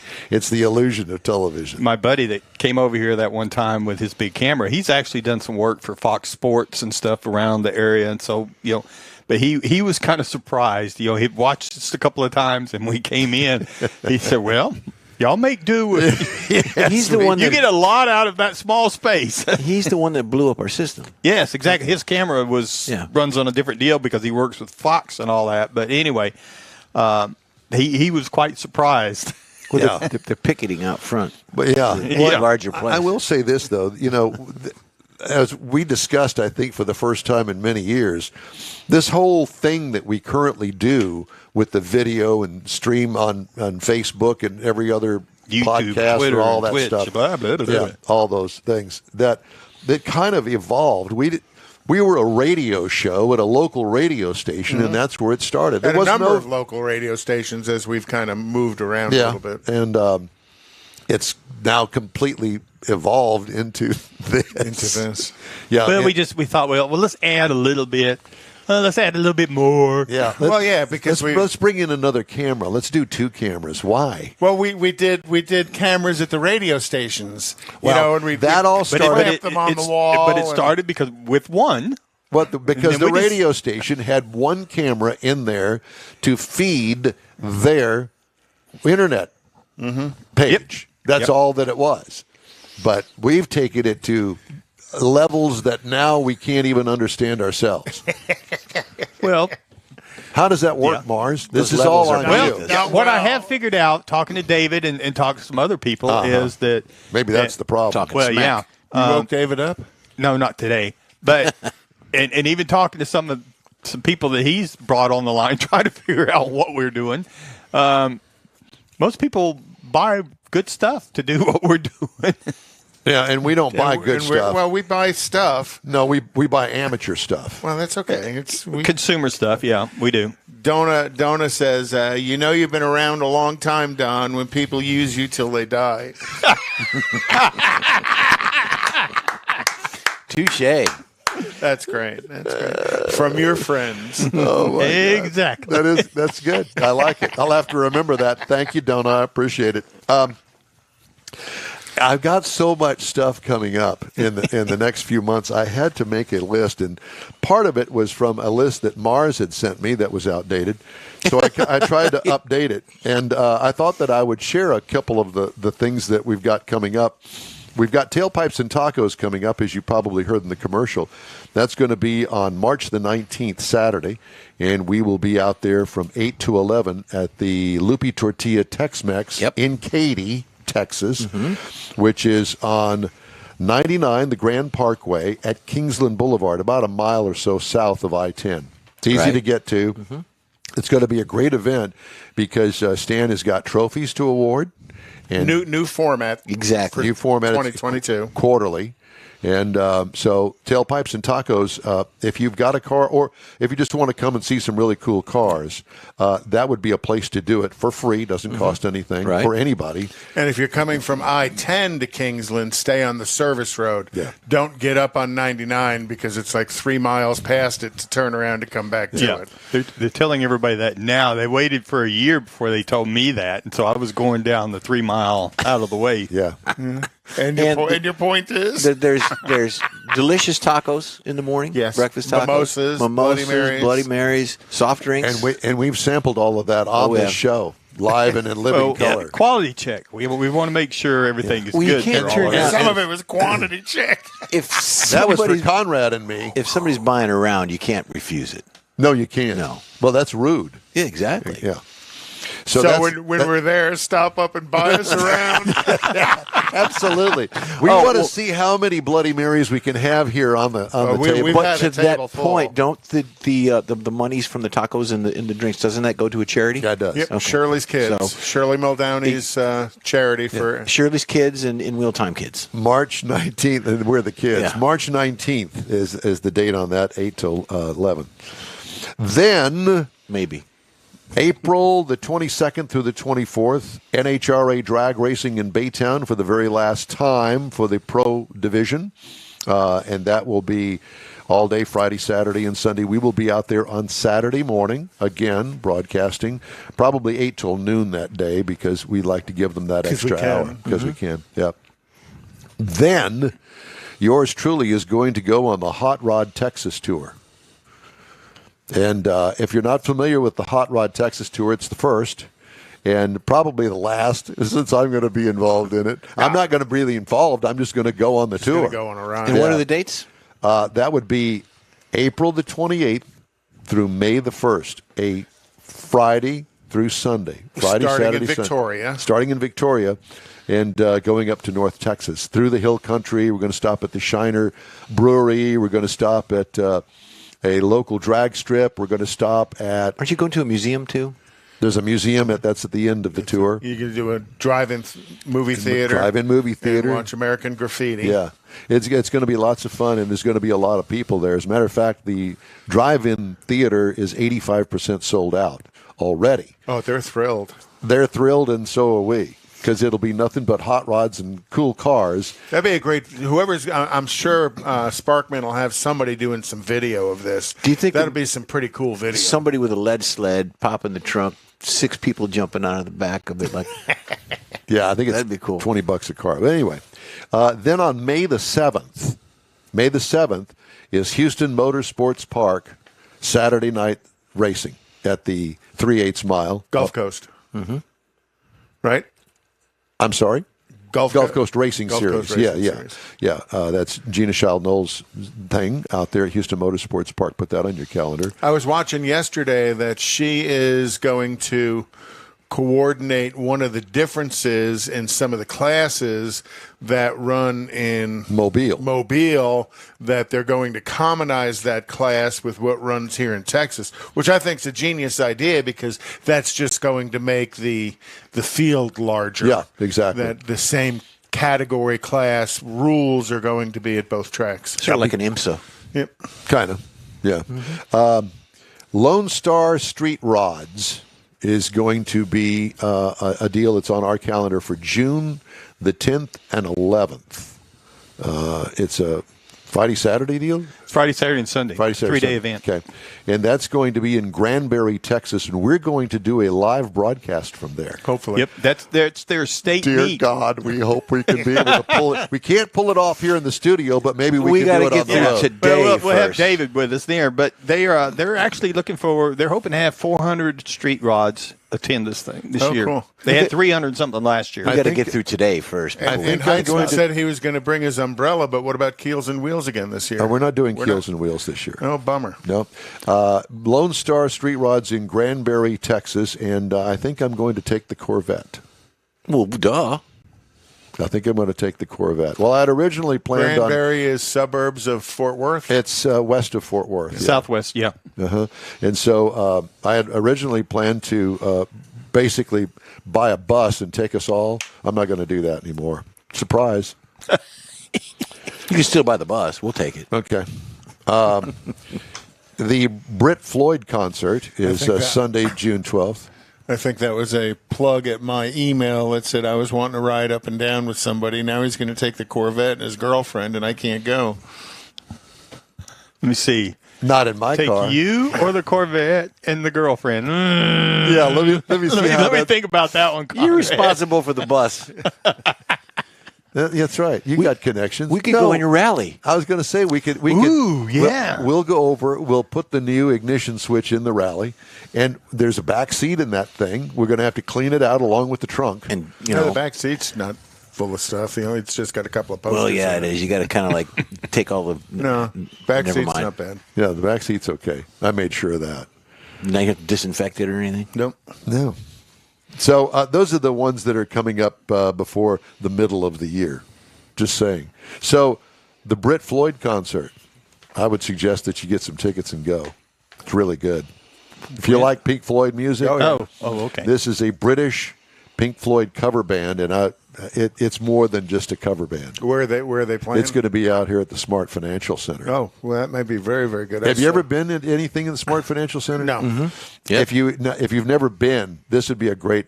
It is a wonderful venue. It is. It's nice. It's big. It's large, and it's built for concerts. Isn't it? I think it's like 7,000 seats. It's a lot. Yeah. I went to a Pink Floyd cover band. Rochelle and I did for Christmas a number of years ago at House of Blues, which was very, very good. Yeah, I mean, the music was awesome. I saw Joe But Bonamassa I'm a Pink there. Floyd fan. Yeah. Well, you'll love this if you and it'll give you an opportunity to visit this facility out here. It is really stunningly beautiful. And next weekend at Leon's Lounge, I'll be playing from 8:30 to 10. We're opening for another band. There you go. Where? Leon's Lounge. Where's that It's at? in Midtown. Midtown. South of What time? McGowan. We start at 8:30. We might start at 8. Oh my God! I don't know as if I can stay I was awake. going to now. say, that's a school night, isn't it? No, it's Saturday, so I won't be here at the show because I'm going to be sleeping. You won't be here at the show. No, you need. You'll do the show and then you'll go home and take a 3-hour Yeah, nap. probably. Yeah, half hour. It'll be Half good. hour? Anyways, next weekend, Leon's Lounge. We'll be there. Yeah. You going to be there, Conrad? Probably not, but I'll be there in spirit. Why won't you be there? You don't do things like They that. do you? they serve spirits there. Yeah, I imagine that's why I won't be there. Because I got to drive home. You could Uber home. Yes, I could. My daughter Ubers a lot. My son Ubers all the time. I've never Ubered. It's different. It's like Ubered riding in a car with lifted. somebody you don't know. You got to think you grew up your entire life, and your mom and dad said, "Never, never, never get in a car with somebody you don't know." Now you pay them to take you places. And to do other things. Yeah. Yeah. You have to wear a mask in an Uber. We're becoming the people our parents warned us about. What? Becoming. Are you kidding? We are. We're the people parents warned other people about. Yeah, and wound up in jail. Not me. And remember Well, when they said in school, Not more than once. it's going to go on your permanent record. Well, you know I what think it it was is. 3 times. No, mine was only once. It is. You wound up in jail just once? Mm-hmm. You, Conrad? How many times? 3. Three times.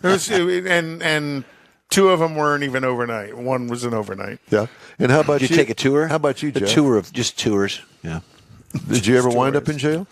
You never did. At any time in your life. My first one was we broke into a haunted house in New York, up in Brewster, New York. Well, there you go. And we're wandered around. You squirrels better have some nuts in your mouth, otherwise you're going downtown. And we're wandering around in this thing. And we climb out the window to get back to the car. And the cops are just sitting there. And we're like, oh, How old were you? So much trouble. Hey, boys, come I was on about over here. 16, 17. Yeah. I was still driving my 65 Chevelle. We were drag racing. Is that what you were doing? Yep. And you got busted for that? That was my second time. We were usually in church on that day. Yeah, right. That's what you were doing. What, the Church of Hemi hideouts and things like that? Stuff like that. Interesting. You know, How about you, Don? there was a reason. We've given up our stories. How about you, Don? I have visited. I looked through the windows there. Looking out. One time, and that was the only time. And I thought you might as well have just brought out the electric chair and electrocuted me right there. Because your mom was going to whip your butt. Dude, you know, people feared going to the principal and getting paddled and stuff like that. I feared my mom more than I feared my dad. Yeah. Yep. Honey, go out and get that switch. And you'd have to break off a switch, and it had to be the right length and the right kind, real bendable and flexible. And she'd take that thing Whipping action. just like this, with peel those leaves off there, leaving all those little nubs where the leaves used to be. And all marks wound up on my bare legs down below. But those little nubs, that's so they can get a good grip so it doesn't slip out. It's kind of like... That's right. Hang on to your flesh. No, Yes. for me, it was a wooden spoon. Was it really? Oh, yeah. And you could hear it just like... I never got a switch. Pow, pow, pow. No. You'd hear the wind blow by just Like a before golf club. Just before it cracked your ass. Playing through. It was, yeah. Yeah. Well, it made a And she impression. said, I never wanted to hit you with my hand, so I used the spoon. spoon. Huh. And absolutely every time I deserved it. Well, I will. Since we're No, telling, that's not a problem. Yeah, deserving is no. since yeah. we're telling stories, Oh, boy. he was either I think it was a sophomore or junior year in high school. Coach Jolly Gene O'Regan caught me and Ross Putnam flipping nickels on the back porch outside the gym. Oh, boy. Well, little did I know that gambling is illegal on school property. Coach goes with this great big huge finger. Hey, boy, come here. Those are different days. Those were different days, and he says, okay, you got a choice. You can either be expelled for gambling on school property, or you can take 5 pops a day for 1 solid week. I'll take the pops. I'll take the pops. Oh, yeah. After day Dr. 2, Pepper, if I could, please. yeah, after day 2, my butt was as black as Mars' shirt. And it proceeded to turn all sorts of different shades of interesting purple, green. Didn't sit down for a week. It didn't sit down for a week, but I learned my lesson, and I never flipped nickels on the back porch again. Did your mom learn? And my mom found out about it, and she wanted to go up there and kick the coach's butt. And I said, "Oh, Mom, please leave it alone. I've done my due. I don't need any more."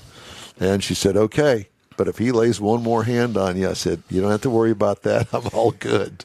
My week's done. Yeah. Whew, it was brutal. It was brutal. 5 pops a day.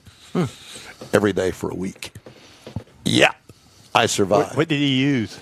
He used a paddle, sir, that was about, 2 feet long with a holes handle on it. and No holes? no holes on it. So it didn't whoosh. Nope. The coefficient of the. Yeah, no, it was a solid butt to wood kind of a thing. Yeah, it's our coach. He had a baseball bat cut in half flat. Oh, There you go. Nice softball size bat. Yeah, no holes or anything, but he had he left the Handle. the grip that you would bat with. So he now you've learned all of these stories about us. And why we can't get on the air. And why we can't get on the air. And we're crazy. And also the no car stories or car things whatsoever, even though this is a car show. At least we tout it to be. All right. Let's move on with the events calendar. I've kind of given you some, but Conrad has some. Tonight's Nifty 50s, and that starts at 3 p.m. to 9 p.m., and that's at 2250 Buckhorn Place in Spring, Texas, which is kind of up south part of the Woodlands. It's in the Woodlands, yeah. Mm-hmm. Today, the Daryl Starbird car show is going on yesterday, today, and tomorrow. And that's the 7th annual Rockabilly Bash, a celebration of the spirit of traditional hot rod and custom culture. A friend of mine, Randy Mason, is showing his 55 Nomad there. Cool. Nice. Shout out to Randy. They listen from time to time. And that's at the SageNet Center in Tulsa, Oklahoma. The Winter Conroe Swap Meet is going on right now up at the Lone Star Convention Center in Conroe. Yep. And then next Saturday is Hot Rods, Hot Dogs, and Fellowship. All right. And that's in Neaterville, Texas. Okay. Mr. Morris, speaking of Neaterville, time now for the car review of the hour and the GMC Sierra 2500. Mr. Morris has that. Yes, sir. I had this big rig. Now, this is a GMC Sierra 2500. We had the Denali edition. It's the 3/4 ton. This is the 3/4 ton. Not the biggest, but it's bigger than the regular one. And I did not realize that this is the 4th gen of GMC's heavy duties. And there's actually 5 different trim levels that you can get this one in. You get the Sierra, the SLE, the SLT. There is an AT4, and, of course, you get into the Denali. Now, one of the new things they had this year is the Ultimate package. So it's a Denali Ultimate. And it is a full-size, heavy-duty pickup. Carries 5 people in the crew cab setup. And it is a big truck. When you walk up to it, it sits up high, got tall tires, got tall wheels. I mean, this is a big truck. And it does a big job. So It's got the chrome assist steps to get in it, which are needed on this particular truck. Got power heated folding extended trailer mirrors because people do a lot of towing with this vehicle. LED lighting all the way around, including the cargo lights in the bed. It's got the multi-pro tailgate that folds down in a couple of different steps. You can see a lot of videos on that. We had the power sunroof. We were rolling some 20-inch polished wheels. And one thing I liked when we got into the interior, along with the leather seating surfaces, the front seats were heated and ventilated. The rear seat, which is a 60/40 folding seat, the outboard seats of it are heated as well because we are in the Denali. Now, we had the 8-inch touchscreen up front. We also had a heads-up display that's got multicolor on it, which is really nice that they've started doing that kind of thing. We had a rear camera even in the mirror. And part of what this one had, because you may have seen the commercials on it, but it had the camera system for the trailer guidance to hook up the trailer and the towing package, and it all works really well and comes up in there. Electronically, we had the CarPlay, Android, we had the wireless charging system set up on it, and we had the Bose audio system on it. So the inside of it's really, really nice because this is the Denali. Now, to make all this stuff go, we had the 6.6 turbo diesel up under the hood, 445 horsepower, 910 pound-feet of torque. Duramax. Now, this vehicle weighs about 8,300 pounds, so it's a big, tall vehicle. It carries a heavy load. We had the fifth wheel set up in it. With the Allison 10-speed transmission packaged all together, you can tow 18,510 pounds. And it says the haul rating on it, because of the four-wheel drive we had, is over 3,000 pounds. And to me, that's 2 tons almost, you know. So it's a big truck, and it'll do a big job. It's got a lot of power. Now, it does have a fairly firm ride on it because it's when you don't have a load on it, that's just the way they are. But you get out on the highway, and you get out there cruising down Interstate 10, for example, and it kind of levels out. It's really nice to be sitting up that high. You can see all around the world. You're king of the world when you sit up there. And inside town, though, it's a little stiff, and it's a little big. It's just a big truck. 3/4-ton truck. Yeah, just the way it is. Now, and as far as driving it goes, like I say, sitting up there, kind of think about like being a bus driver where you got a view of everything in the world. Now, the base model price on a vehicle like this is $44,695. Now, that's for the basic stripper. Now, the base trim price for the vehicle we had was $64,900. Loaded up with a dolly and on the ultimate package and everything else, it's $78,755. And how many cameras did that include? It's like 7 or 8 cameras. Yeah, I didn't write down the actual number of cameras on that cargo thing, but it's a bunch of them. Yes, You're right. And why is my phone ringing? Well, don't worry about it. Oh, dear God. So, if you want something to compare this to, you might look at the Ford F-250, which starts base price down at $42,665, so it's about the same price. The Ram 2500 heavy duty is $42,080, so they're all right there in that $42,000, $44,000 for the base models, and then you start building them up from there. So it is a big truck. It do big truck jobs. But it is a very nice big truck. The In Wheel Time Car Show streams on Facebook, YouTube, Twitch, and InWheelTime.com. Podcasts available from your favorite podcast provider. In Wheel Time Car Talk Show continues right after a quick break. Saturday, March 19th, 2022 is the premiere of the all-new Tailpipes and Tacos Cruise In, and you're invited. Tailpipes and Tacos kicks off a new seasonal format, and first up is the Spring Cruise In at the Lupi Tortilla in Katy, 8 to 11 a.m., Saturday, March 19th. Tailpipes and Tacos will award trophies for the best hot rod, best classic, and best modern classic, so make plans now. Tailpipes and Tacos is Houston's coolest cruise in, and this is where you'll enjoy seeing the best hot rods, show cars, classics, and resto mods, along with Lupi Tortilla breakfast tacos and adult beverages. There's no entry fee, and all cars will automatically compete for custom Lupi trophies and other prizes. It all happens at the Lupi Tortilla Tex-Mex in Katy on the Grand Parkway at Kingsland Boulevard, just south of I-10. Get your ride ready for the all-new Spring Tailpipes and Tacos, Saturday, March 19th. It's going to be a huge car show, and spectators are welcome. The In Wheel Time Car Talk Show will be there, too. Let's celebrate the arrival of spring and the return of Tailpipes and Tacos, Saturday morning, March 19th, 8 to 11 a.m. at the Lupi Tortilla in Katy. We'll see you then, weather permitting. It's the In Wheel Time Car Talk Show, your place for entertaining automotive. Coming up, Carol Estes joins us to talk about the Roadside America Museum in Hillsboro, Texas.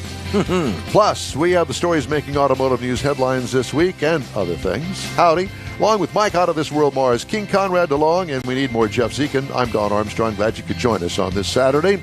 It's been certainly a ball of fun for us. It's been busy. No, for you, it has. We've all just been sitting back, just laughing at you. Thank you very much. Waiting for you to see what else we can get screwed up this morning. But that's just us, and that's who we are. And, if we didn't make fun of you, Mars, there'd be a real problem. Does that mean you wouldn't be here? Probably. So there is the entertainment value in watching him go through all this. Took him 2 hours to kind of get us on the air, but we're not fully on the air. In a bowling alley. In a bowling alley. Or up in Canada. We had some Canada stuff on here a while ago. What a great place to do a remote. We should work on that. Yeah. And we could bowl while we're on the air. Mars, you're up. Ooh. Scores. And then we could do it. No, scores is a different thing.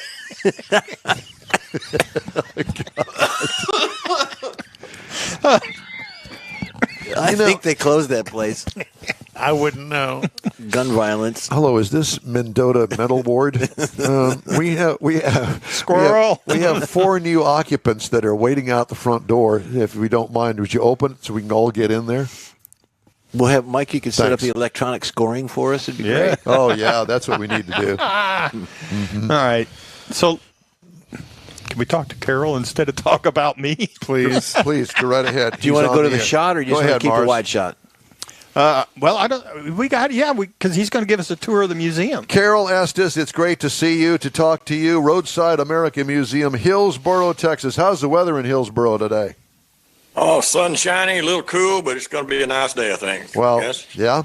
Well, so tell everybody what Roadside American Museum is.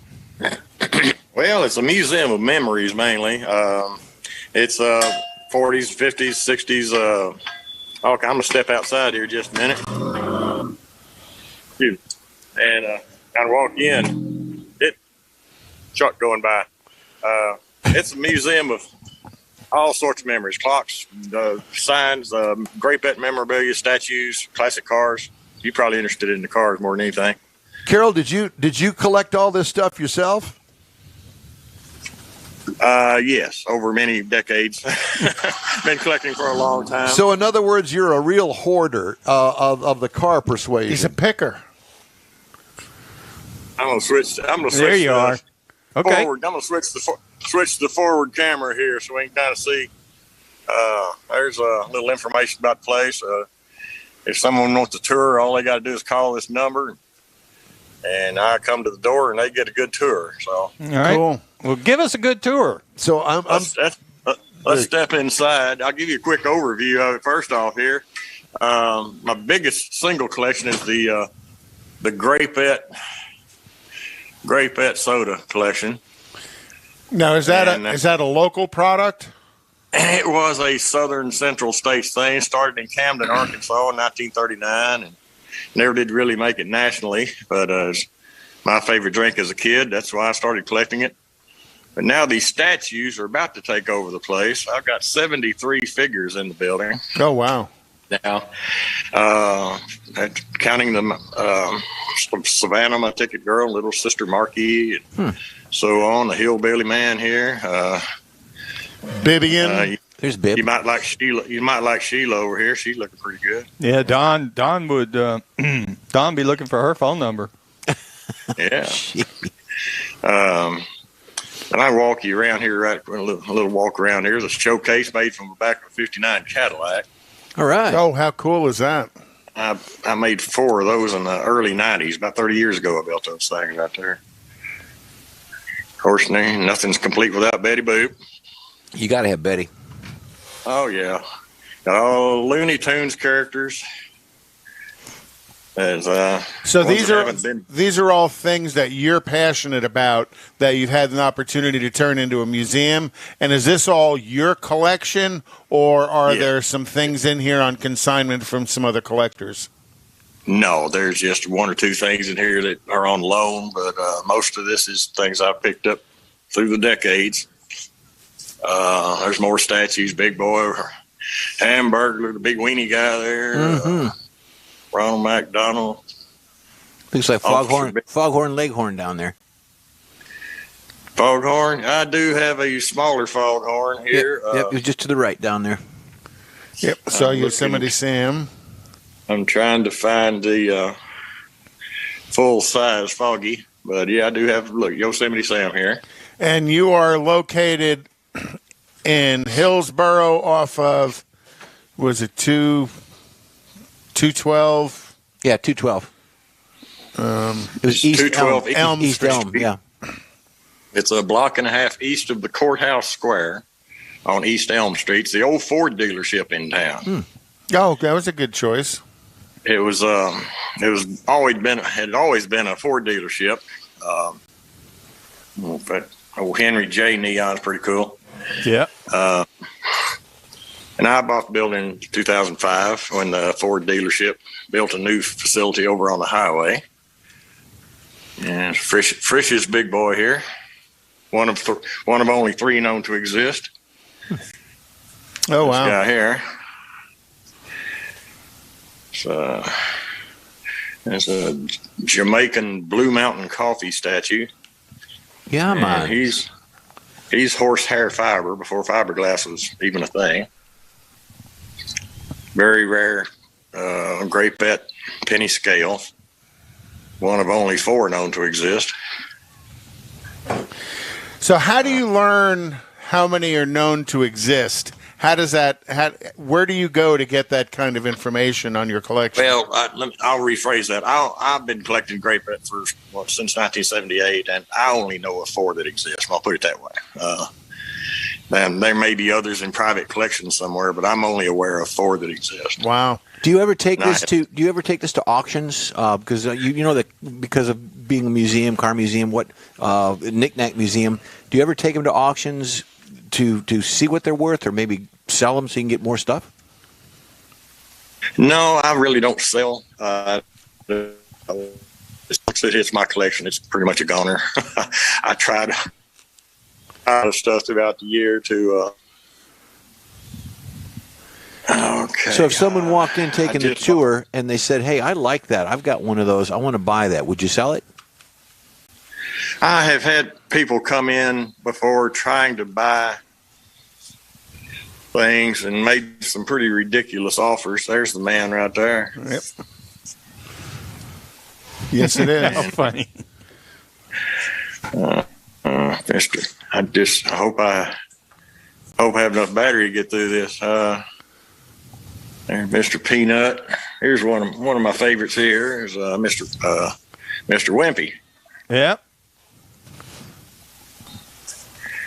And so on and so on. Well, cool. And now you're going to be the final stop at the Hot Rod Tour of Texas, from what I understand as well. Is that correct? Almost. They're coming by here on Sunday afternoon. They'll be stopping here Sunday, May 1st, and I think their final stop will be Hot Rod, House of Hot Rods when they leave here. But well, how cool was that? So, how did you get on the tour? How did that come about? Yeah, Bobby Sparkman got a hold of me, and I guess that I was suggested in some way to them. And do I'm you just have kind of walking through the building? And do you have a big enough area for parking as all of these folks come driving through town? Oh yes. There's a little Texas for you, Stevie Ray Vaughan sign. Oh wow! All right. Yes, there's plenty of parking. I have a car show here. I've been having a car show here for years, and I can park 300 cars out. Oh, cool. It's I have all kind of parking lots around me, so it should be fine. Well, it is a car dealership at one time. Yeah. So, yeah. He's got as much inventory as the rest of them. That's right. Today. That's the Big Bopper's original casket. Wow. It's here on display, which is pretty Big cool. Bopper's original casket? Yeah, because there was a stunt casket. No, he was buried in this for 48 years. Wait a minute. He was buried in that casket for 48 years? Right. What did they do? Unbury him, take him out, and let you have this one? Exactly. Yes. And briefly, they moved him to a new location in the cemetery in 2007, and the family kept the old casket. What's in there now? Nothing. It's empty casket. An empty casket. Chantilly lace. It's full of Chantilly lace. Yeah, that's it. That's from 58 Chevy window delivery. It's a very rare car. It's a sedan delivery ordered by RJ Reynolds Company. Oh, cool. Had the factory installed side windows. Well, and 58 is such a unique year for that Chevrolet because it was a 1 year only car. Right. Yeah. And this is a 57 window delivery. These were ordered by the government for the Forestry Service in 57, and there's So it's 92. a two-door. Yeah, the deliveries would be 2 doors. And that's got kind of the wagon back, not the Nomad back, so it's kind of more vertical in the back, Yes, if I remember yes. correctly. What a cool car. I tell you what, I'm going to be shooting blind here, I think, for a minute, because I just got a low battery thing come up here. Yeah, we lost your video, but we still got the audio. You can give me just a minute. Oh, we're good. We're good. The Keep talking. I'll go get my charger. the collection of cars as well as a collection of memorabilia. You say you've been collecting since the 70s? Yeah, I really got started heavily into the advertising memorabilia about the mid 70s, and started collecting the Grape Hat, the Coca-Cola, and just in the last few years, I got real heavy into the collecting these statues. Looks like it. So, and as you gather them for your collection, are people letting you know that they have them, that they're for sale? Are you out picking them? Or are you out going to sales and auctions looking for them? How do you gather up? Let's just talk about the statues themselves. I've gotten them just pretty much any way you can think of getting them. I do have sometimes I get a phone call, somebody selling something, or I find them online now. I do find them online from time to time. That's interesting how the internet's helped. It's in a way it has, and yes, it is easier to locate things now. So, where can our viewers, our listeners, everybody find Roadside America Museum online? On our Facebook page. I do have a website that it's roadsideamericatx.com. Okay. Or somebody wants to come. Do you have my feedback yet? Yeah. We got the video back. Okay. I went and got a little remote charger thing. But if somebody wants to tour, all they have to come do is call the number that was on the door when we came in there. And I live in the building. And I'm 99% of the time or more, there's someone here to give a tour, even though it may look closed, but don't let that fool you. You can call 972-291-2958 for a tour. Anyway, it's my 32 Ford prison bus with 6.0 LS drivetrain in it. Does it run? Oh, yeah. Got a 6.0 LS motor and 4L80E. So it'll get you to prison fast. Yeah. Oh, yeah. But still the original chassis? It's original. It's been beefed up, and it's got 4-link and all kinds of stuff underneath. 4-link and coilovers and sway bars and stuff. But it has that patina look to it. Oh yeah, got the good patina look to it. A rat rod prison bus. And going over here, there's some more of my cars. Goose Creek Penitentiary, bus number 13. This right outside of Neederville. Yeah. That's a 29. If you can see that, it's 29 Pontiac Street Rod Coupe. I built that car in 1977, so that bugger's been around a while. Ooh, look at that. You got a pretty good taste in cars there, sir. 67 Corvette Coupe, 68 C10. I've had about 4 years or so. Oh, that's real popular. Mm-hmm. It's a 55 Pontiac Star Chief wagon. It's the last one I built. Well, I think is Woody going on the tour? I think he Yes, he is. Yeah, a friend of ours is going to be taking his, and I think his is a 55 or 56 Chieftain 56, Chieftain wagon. So he'll love seeing that. It's a two-door. That's what All right. Well, we've got Red. issues getting his feed in here, so I think that He's in the back of his building. Thanks. We really appreciate the time showing us around. You'll be one of the stops on the Hot Rod Tour of Texas, and we hope to talk to you again soon. Thank you, Carol. We lost him. We kind of deducted Some time that. ago. Mm-hmm. All right. That was cool stuff. It was cool stuff. And then I did post his website on our Facebook page. Yeah, so if you're up in North Texas, maybe taking a tour or Dallas or something, it's easy to get to over there. Granbury. Well, yeah. Granbury. What were you thinking? Hillsboro. No. I'm lost in the fog. Yes, you are. Well, it rubs off. Look who you're sitting next to. Don't touch me. It's contagious. Well, now everything's back up. We might actually be able to get on normal. No, we'd have to rewire everything. Yeah, No, exactly. we're not gonna do because any we've of got that. this plugged into the bowling alley.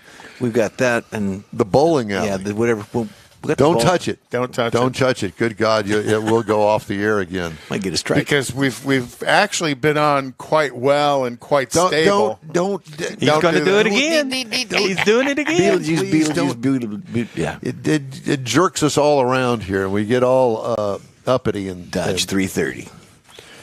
Don't yet. I'm feeling that's probably what brought the The wrath. the juju here.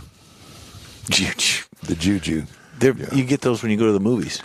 Those are juju If you sit in the front row, all the black ones land on your back as people throw them at towards you. the front. I row. like the licorice. That was ones. you? You didn't like No, licorice? I like the licorice I've never been a fan of black licorice.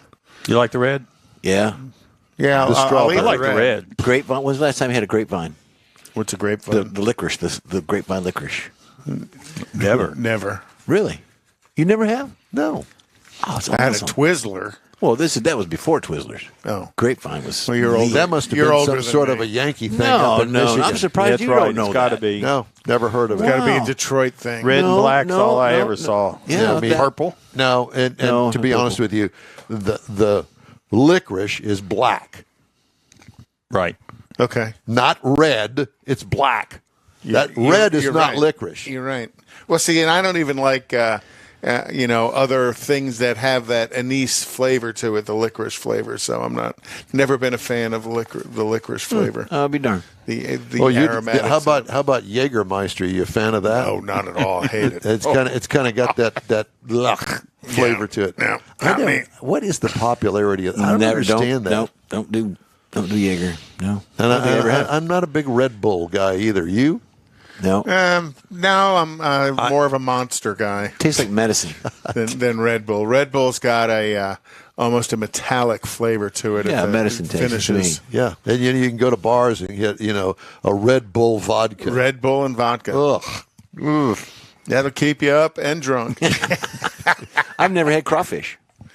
Really? What? Never had crawfish. Don't like it. I'm not a crawfish. How do you know if you don't like it if you haven't tried It it? looks ugly. Nasty. I don't eat crawfish either. I'd rather eat a 3-pound lobster than eat a crawfish. Me too. And I'll suck the head Can't get- eat all the stuff in the head of a 3-pound lobster. You can't I mean, get you can 3-pound lobsters out of the ditch.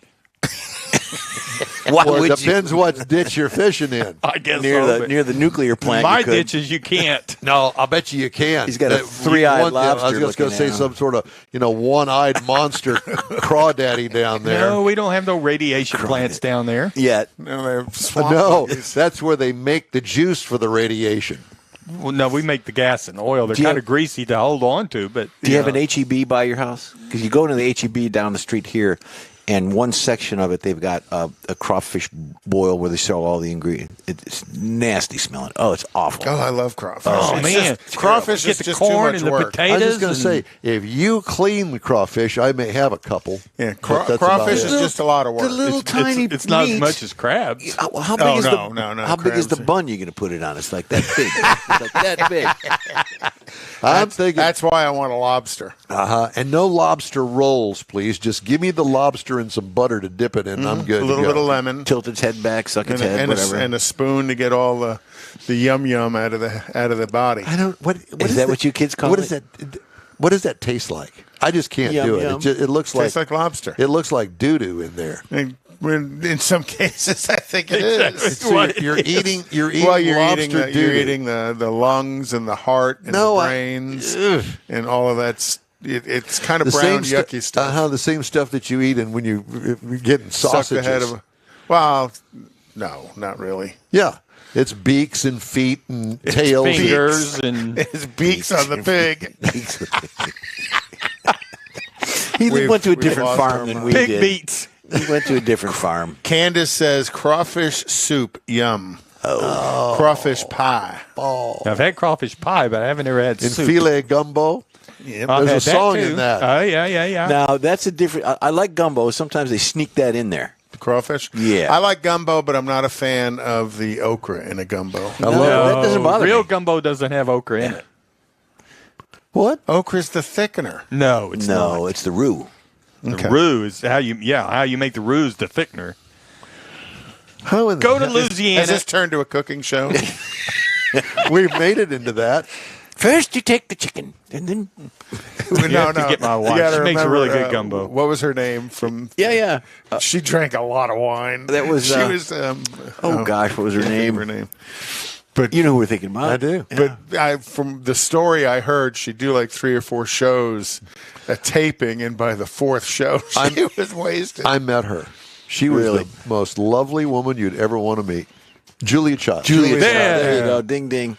Yeah. And her husband, just as nice as he could be, and he always accompanied her everywhere.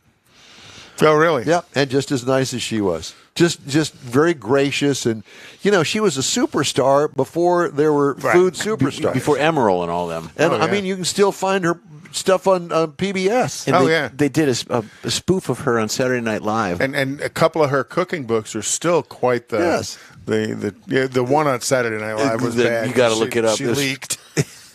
No, when she cuts her finger and there's so blood going so over. I mean, she's leaking all That over. was Dan Aykroyd, Yeah, I think, that that did was that. hilarious. Donna says that gumbo means okra. Oh. Not in my house. Okay. Well, of course, you do kind of live over there in nowhere land. Neederville. Nederland. No, never had crawfish. Right Don't there, plan right on there it. near Spindletop. Yes. So all of that oil squirting all over the place for Have you ever been to the weeks. Spindletop Museum? That's an interesting You should place. do that while you're over there. It's not that. It's right off of 337, isn't it? Yeah. You should. Is it 330, 347, whatever that? Cardinal Drive to me. That's all But I you know. know that the original Spindletop oil well is out in the middle of a swamp that you can't even get to Yeah. anymore. Yeah. So where the museum setup is, right there behind Lamar University, on the other side of the highway, back down there, down the 2-lane, is where you get to the original. Well, you can see it, Yeah. but you can't get Can't to get it to it. No. unless you got some Airboat. mud buggy that go out there. Famous place. But it's really got a lot of neat stuff in that little museum thing. Yes, I spent some time there. I actually did a video there at one time about the museum. I don't know whatever happened to it. Maybe if you go to Spindletop Museum, maybe it's playing on there. Huh, I'll look and see. And today, isn't this the last weekend to get on the ship at San Jacinto? Is it this USS Texas. Is it this It's not a month? ship. It's the USS Texas. Okay, well, this month, the vessel. I think it's this month is the last month you can get on before they redo it. It's either today or tomorrow. They're having a special celebration because USS Texas was involved in Iwo Jima, and they've invited survivors of World War II to come for a special celebration. Are there any left? Oh, yeah. I'm sure there's some left. Not many, but even some Iwo Jima survivors. You got to think they're all going to be. They keep saying that, this is the 90, last 95 weekend years for old. the Battleship Texas. And I'm getting, no, it's not. It's been the last weekend for the Battleship Texas for 3 years now. They're trying to drive traffic. I guess. I don't know what the deal is. It's kind of like the Kiss's final tour has been going on for 3 years. Yeah. But I don't get it. But Or who was it? George Strait's had 4 or 5 retirement concerts. He'll be at the rodeo. The rodeo's coming up, too. He doesn't look healthy. I don't think so. No. I know that he's old, but he's not that old. He just doesn't look healthy. He does that HEB commercial on the Rocket. That was funny. That was funny.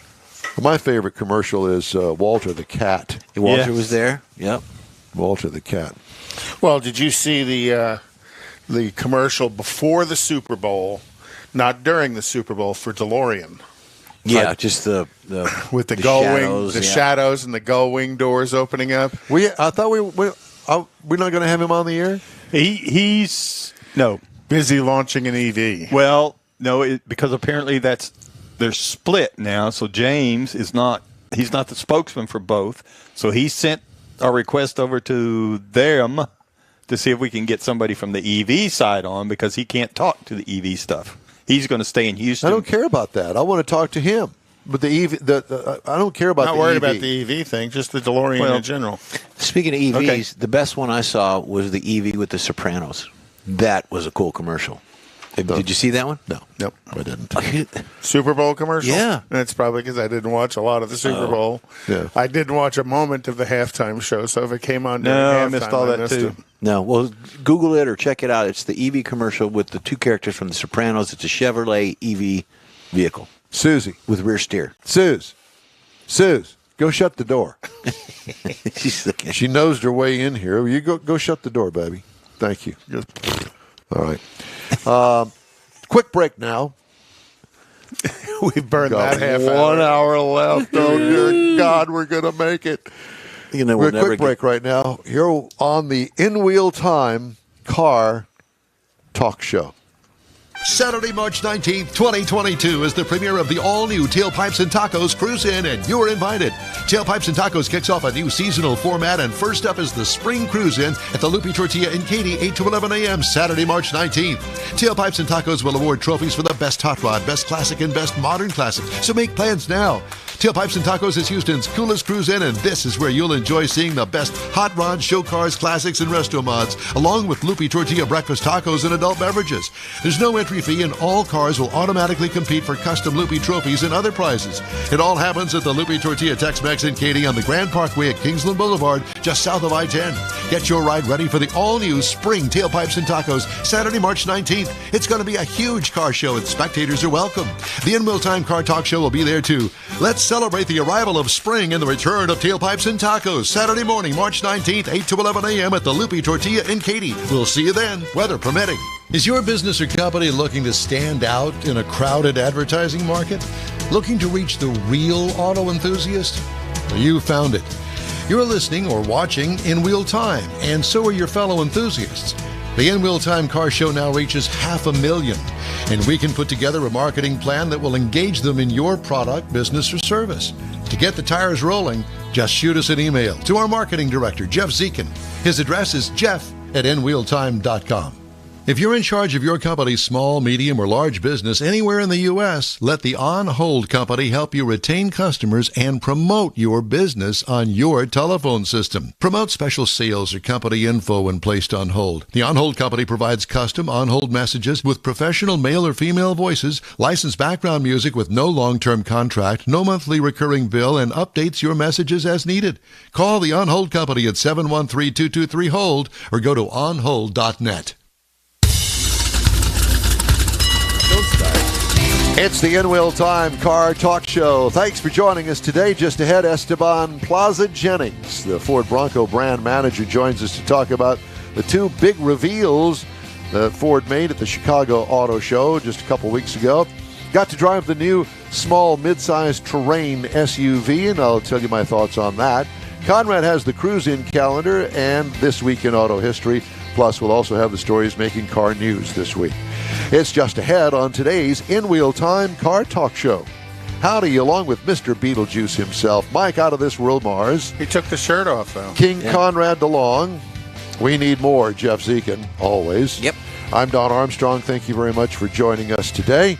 It's a beautiful day here in Houston, Texas. A little bit on the nippy side, but pretty day outside. Sun shining. Gorgeous. It is. It's great. It's great to go cruising. If you dare get out there and wash your car, I'll tell you that you'll freeze your hands off in that bucket of water. He's Just warm saying. water. Yeah, but at least you don't live in Michigan where the bucket of water is solid. That's true. You can't There is that. throw the bucket of water on your car. It goes straight through the windshield. Well, let's go talk to the Ford brand manager, and his name is Esteban Plaza Jennings. And good morning, sir. It's good to have you with us. Good morning. Thanks for having me. Yeah.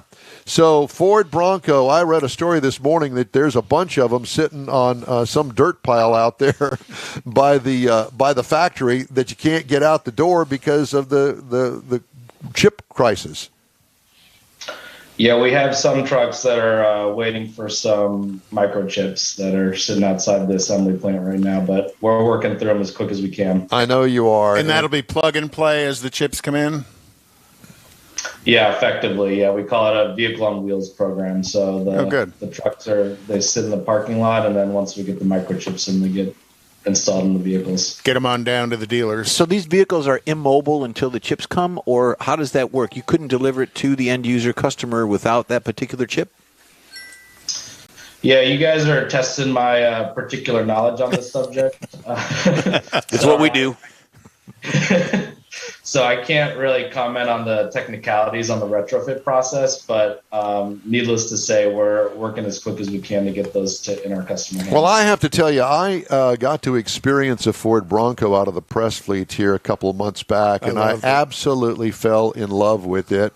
I think it is spot on, and whether you're a Ford fan or not, this is one vehicle that I personally think if you're in the market for that kind of a vehicle, that's one that should be at the top of the list. And I know that since you're the brand manager, I would imagine you would agree with me.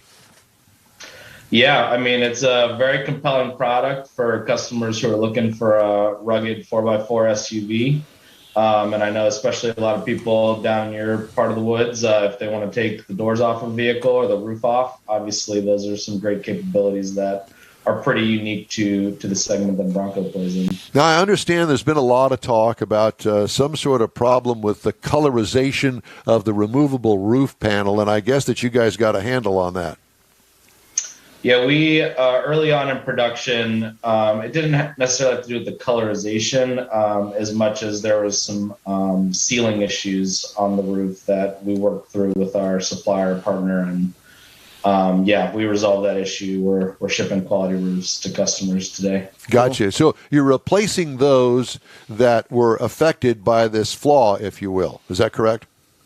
Yeah, there are a handful of vehicles that needed to get roofs replaced. So some of those were held up at the factory. We've worked through all those, and then some of them did unfortunately get into customer hands, and dealers are working with those customers to get those roofs replaced. Well, you know, it's funny because the press always makes such a big deal out of recalls or issues or problems, but I don't know of a completely new vehicle that makes it to market that doesn't have an issue or two, that doesn't show up until they come off the assembly line. It's like I've always said, it's, you know, something can go wrong. The quality of an operation is what do they do when that happens, and clearly they're going out and making it right with the customers. How they react to it. Yep.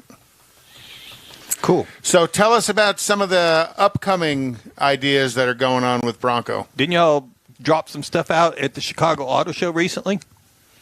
We did, yeah. So we have 2 new special editions for the 22 model year. And we are, for the Raptor, the majority of Raptors are going to go to existing order holders. And for our Everglades model, all of those vehicles are going to be going to existing order holders. So first of all, we think it's very important that we don't make customers who have been waiting wait any longer for their vehicles. These are purely additional models for those customers who have been so patient with us in this process. But the vehicles themselves, Raptor is very much what you'd expect from a Raptor product from Ford. It's the world's first Ultra 4 inspired SUV, so it's super capable at speed on the highway, as well as rock crawling in the desert. And then our Everglades Special Edition is we built that vehicle for customers who want to go further into nature with added confidence. So it comes equipped with a winch and a snorkel. Oh, cool. Very nice, yes. You had mentioned, or Don had mentioned, that the vehicles currently are being stored on a lot there in the Detroit area. Why wouldn't you deliver those to the actual dealership and let them hold them for the chips? I think it's because we want to ensure that we deliver the vehicles with quality, us Ford, instead of having dealers have to be burdened with doing the retrofit themselves. Okay. Yeah. Well, that makes sense. So on the Raptor and the Everglade, are they going to be kind of unique colors, unique paint schemes? What else is going on with those? Yeah, so the Raptor comes with a unique code orange paint color, and then Everglades has a unique desert sand color as well. And then Raptor has three new unique interiors, and Everglades has a unique interior as well. And what about the powertrains? Powertrains for the vehicles on Raptor, we have a 3-liter twin-turbo EcoBoost motor, which is unique to Raptor. It's going to make over 400 horsepower. Yikes. And then on Everglades, we have our 2.3-liter inline-4 EcoBoost motor. Now, are those all going to be available in the 2- and 4-door models? These special editions are 4-door only. Okay, I got you. Good question. Oh, how cool is that? Me personally, I love the 2-door. There's just Well, that's what you had for a yes, that's longer. that was what I had, and that's not a put down at all by the 4-door, because 4-doors are extremely popular, and I don't know sales figures between the two, but for me personally, I just like the look of that 2-door. As far as if you have a family, that would probably be a little bit more of a pain to have a 2-door than a 4-door. Well, and I think when you look at the market itself, the market is very much 4-door-ish. Yeah, yeah.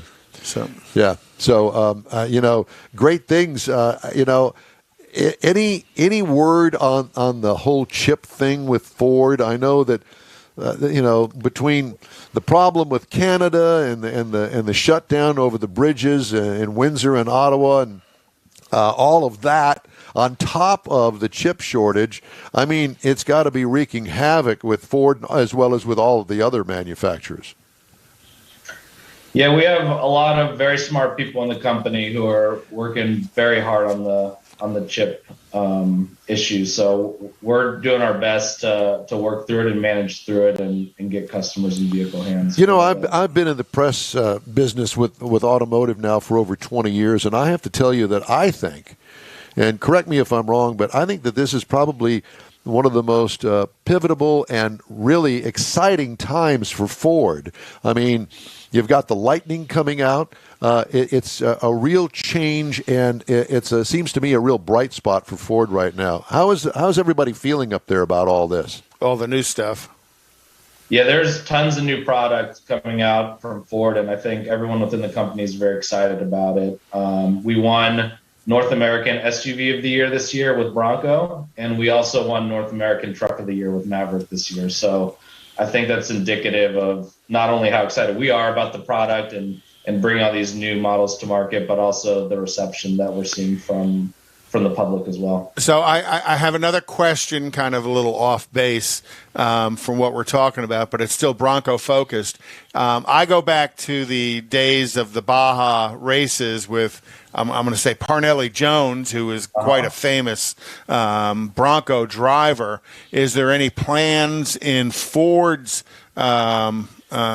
support of the new Bronco going off-road racing as well? Yeah, we've actually done quite a bit of off-road racing already with Bronco, and that's kind of the tie-in with Raptor, is that Raptor is our most capable version of Bronco, and it's born from our off-road racing experiences. So we've raced our Bronco R prototype in the Baja 1000. We've raced in the Rebel Rally with stock vehicles.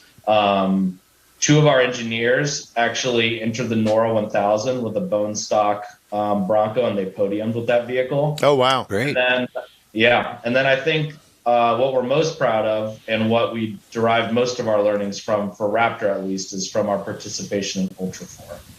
And so we actually, their main race, their Daytona 500, if you will, just took place a couple weeks ago in Johnson Valley, California. And we had 3 Broncos in the stock class that took first, second, and third place. But they're awesome. not racing in tomorrow's Daytona 500, I'll bet. No, they're racing Mustangs. Ford will be there, but It could not be a with pace Bronco. truck. We should have been a pace truck. It'd be Well, great. congratulations on your motorsports victories. I know the early short wheelbase Broncos have been quite collectible through the years, and as you guys release the current new one, has really helped the values of those early ones as well. You see lots of them going through sales here at unbelievable prices. Yeah, they've gone up quite a bit. I'm trying to find one, and that's Yeah, good. difficult. We hope you got some deep pockets for that. I can find one. I just can't find one. Well, look, yeah, That you we'll can that I can afford. we could give Yeah. you directions to a lot where there's plenty of them. Well, what you need to do is you need to do a find an early one and put the new twin turbo V6 in it, and make you a Resto Mod Bronco. Well, that would be bad to the bone. Well, then he can get Ford to pay for all of it. yeah, that's exactly right. I could see Research. that. Research. And then send the bill to Mike Levine. Yeah. And the vehicle to us. Yeah. Tell him we said that. I will. Yeah. Esteban, it's great to talk to you, my friend, and congratulations on all the success. And I know that you guys are working through the chip problem out there, and we love the Ford Bronco, and best of luck to you, and let's stay in touch. Sounds good. All right. Have a good one. You too. Thank you.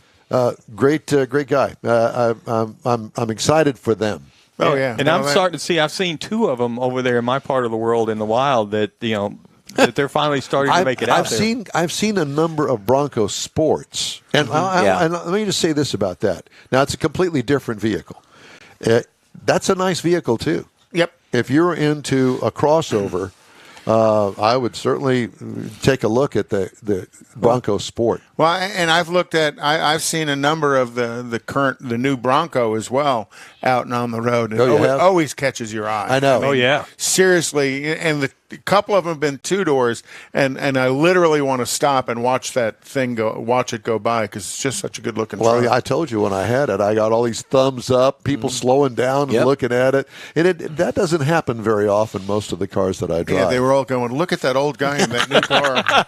He's hauling donkey. He's going through. He's going through the life. What do they call Bronco. Raptor. it? Yeah.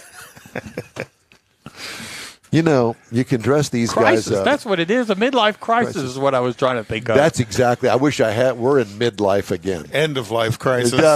That's exactly what I've got going on. Menopause. End of life crisis. We are men of pause. Yep. All right. Well, shall we move on? Please. Unanimous. Because obviously there's been a pause for the cause. Yeah. Nederland, the edge of the wild. Edge of the world. I just cannot imagine anything. Marlon Perkins, I don't even think I've Nederville. ever been to Nederville. How do you get there? Well, You you know go where west. we were talking about the Spindletop Museum. You go right on down that highway, and you take the Nederland exit, and you go down about another 12 miles. There's a and there it Nederland is. exit? Yes, sir. So if you go out I-10, and you did go out I-10 and When you went to Louisiana. and he chased the Challenger white to Challenger. Winnie. Yeah. And if you just stay on that road and go straight, and when the road ends, continue to go straight and get in the swamp, you're in Nederland. Am I close to right? No. Yes, I am. Can't get No, there. because you got to go through the refineries before you get to the swamp. So See, you live and there next is to the the- refineries. The three-headed yeah. lobster.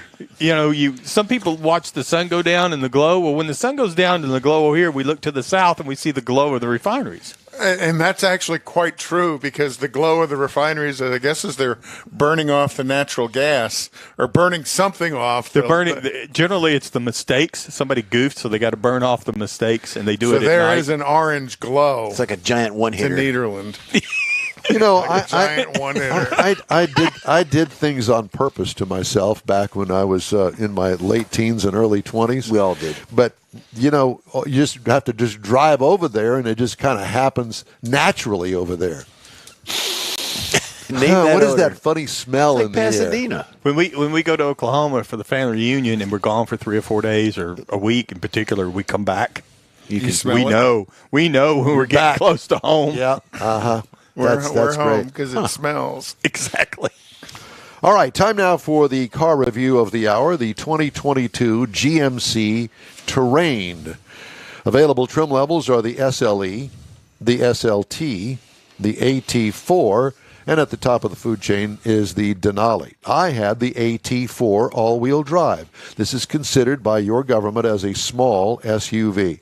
I would put it in between a small and a medium-sized SUV. Seats 5 people, including the driver.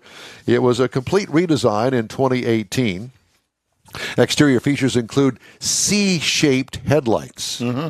They kind of wrap around the daytime running light. It's a great design. It looks good. It's actually part of the large grille with the huge GMC emblem right smack dab in the middle of it. Has a floating roof design. It's a disguise with black paint is what it is. But it works, and it's okay. The C-pillar's got the paint line if you're into that sort of thing, I don't really care one way or the other. Black wheel option on it. Nice looking. It also has a nice looking hatch at the back end of it. What I liked about it, the overall appearance rates an A in my book. I don't think anything could use improvement. Interior highlights include an attractive dash with vents on either side of the touch screen that's easy to use, by the way. Pop-up screen above the instrument cluster has a changeable display, as well as this particular one had a head-up display in it as well. Cargo and trunk room, small but adequate because it is only a 2-row. What I liked the push-pull buttons for the transmission on the center dash. Because it's not on the console where the dog could easily put his paw or her paw down and take it in and out of gear by mistake. Don't put it on the center console. Not those kind of controls on the center console. Does Susie ride with you often? No, she doesn't actually. But in the past, she has in vehicles like that. Stepped on something, and it just, no, it's not a good thing. Engine is a 1.5 liter turbocharged 4-cylinder that has 170 horsepower and 203 pound-feet of torque. Now you think, oh my God, this thing is anemic. It's a wheezer. No, it's not. Why? Because of the 9-speed automatic transmission. Well, let's go back in time. Remember the Iron Duke, the 2.5? I do. That put out 90 horsepower. Yes. Yeah. So now we've got a 1.5 turbo putting out 170. So I'd imagine it is pretty peppy. And you know what? I really did like the powertrain in this. 170 horsepower, 9-speed automatic transmission.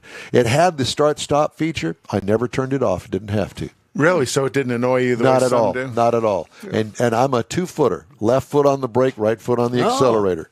And I will tell you, man, you take your foot off that brake, bam, that engine starts immediately. And you can't feel it. It doesn't shudder to life or anything like that. It's there. It's good, I'm telling you. No, that's just the evolution of the system. Tow rating, 1,500 pounds, a small garden trailer. Payload, 1,146. Miles per gallon. You ready? Dun, dun, dun. 28 city, 28 highway for a combined of 26. Now, to me... Wait, how does 28 and 28 combine to 26? Here. He went to public school. I'm sorry. It's 25 city, 28 highway for a combined of 26. I wrote it down wrong. Public schools. Imagine that. Public schools again. Detroit public schools. I got 28.3 miles per gallon. Cow. Over 439 miles. And you're not exactly light on that. That's pretty good. You can drive the vehicles that you have. I do. I mean, I don't floor it. I don't tear them up or anything like that. But 28 miles per gallon in that size of an SUV is pretty and amazing. with that engine that works for that vehicle. It truly is amazing. The pairing is right. Yeah, GM did a good job on this thing. He did always say that when he had that vehicle that he really liked it, even before the review. Yeah. Ride and handling, smooth, compliant, not choppy. It's all good. So pricing, base price is $34,000 on this vehicle. Price as tested was $39,960. It's not bad. The base model price $27,900. Well, no, it's not bad considering today the average price of vehicles is $40,000. So it's right there. It's right there in the average price then. Exactly. What it compares to is the Honda CR-V for $26,400, the Mazda CX-5 for $25,900, and the Nissan Rogue for $26,700. So it's right in there. Shop all of those, and I think that you'll agree with me. It's a pretty good little vehicle. It's just a step below a Cadillac, too. I mean, that's right in there. And I will say this, that I am currently driving a new Chevy. Its counterpart, sitting out there now with a really cool paint, I'll tell you about next week. But it's the same vehicle except with, different body panels. Equinox. Yeah. And it's the same vehicle, and the powertrain's the same. I like the powertrain. Just as much? And I'll tell you about that one next week, but it's the same vehicle, just in the Chevy skin. Gotcha. So Totally different look, though. Totally different look. They did a nice job of They did. differentiating the sisters, let's say. Do they run on the same line? Yep. Oh, yeah. Yeah, they come down the same assembly line. Yeah. It's truly amazing the way that they build these vehicles these days. They'll do a run of Chevrolets, and then they'll do a run of GMCs until They'll empty do Chevy GMC, 4 Chevys, 3 GMCs. They can do that, but from what I learned in my factory tours, they generally don't because, for instance, like the headlights. Well, the guy that section of the assembly line where they put the headlights on, they have the parts wagon that pulls up there with all the lights on it. And so if you start mixing them, that means you got to have 2 parts wagons up there. So they run, 20 of them down the line, 30 of them down the line of one make, and then 30 of another make down there. Yep. So they try to keep the parts straight. I can imagine being on the assembly line. Oh, okay, now here come the GMCs. Well, for years, you would, on the pickup truck lines, you'd see one go by and it had GMC emblems on one side and Chevy emblems on the other. Yeah. That wasn't uncommon, but those were very hard to differentiate the two of them. A very common looking vehicle, very similar. Back in the day, they were almost identical. I mean, really, wasn't the only change was basically the grill? Yeah, the grill. Not even the taillights were even the same. Exactly. The grill and generally the steering wheel. Right, because it had the emblem in the middle of it. Yeah. Same wheel, just different emblem in the middle of the steering wheel. When I worked for Fisher Body, I did every third job, and I put 3 screws in the cover on the rear deck section for the power deck lid. Really? 1, 2, 3. That one's mine. Zip, zip, zip. Go sit down. And there were 2 other guys that would do every third job, and you guys were getting paid union wage. Yeah, 18 years old, like $38 an hour. Oh my God, you serious? Yeah. Were you out of high school at that point? Yeah. Dang, Jeff. And then the line would go down, and you guys would all go look for the. Here we go, Mike. You all go look for the interior trim department. Oh, Mike. Yep. Hey, and Mike. Take a nap. Did you get the line back going again? Work on the 4th floor. I'm working on it. 20-minute lunch, but you had to go downstairs, or you could eat on the cafeteria or whatever. But it was pretty interesting time. It really was. Where was this? Fort Street, Detroit, Fisher Body Plant. Is it still there? No. That's when they made from the firewall back. They did in the interior because Fisher Body's the interior, and then they would ship that portion of the car over to the Cadillac plant about a mile away on the transport trucks. They put 7 of them on, and they would go and marry the chassis to the. Why would they do that? And then all the hoods and the fenders go on, and engine, all that stuff. That's the way they did it. Back then, that's the way they did it. They don't do it that way anymore. Everything's somewhat done centralized. So that's why some of those Chevys that I was prepping over at Richardson Chevrolet had different looking colored fenders. Yeah, could be. Well, that was Chevrolet. Cadillac, I know, because that's just what we did. I know. But it's same. Well, I spent enough time in assembly plants to wonder how they could build so many cars correctly. The way that they did. The way that they Tuesday did. through Thursday, because Mondays and Fridays were. Yeah, that car that sat there over the weekend from Friday afternoon to Monday morning. A hodgepodge. Well, didn't always take them time to get back in gear, but sometimes. Yeah, it not took every them time screw to and get back nut in. was tight. Well, yeah, every nut was on the line. Doing every They weren't third job. Why don't we do Nice. the cruise-in calendar? You got that? Yep. So the classic car stampede is March 12th, 9 a.m. to 1 p.m., and that's in Belleville, Texas. That'd be a nice little drive today. Yep. the APA stand Saturday at the Strand in Galveston on the harbor side in Galveston. That's a $30 entrance fee, and that's going to be March 19th, and that's 8 a.m. to 12 p.m. That's actually a very good show. I've seen a number of pictures from the past. It's a very, very good show. Also, March 19th, the Central Texas Rolling Car Show, leaving Leander, Texas.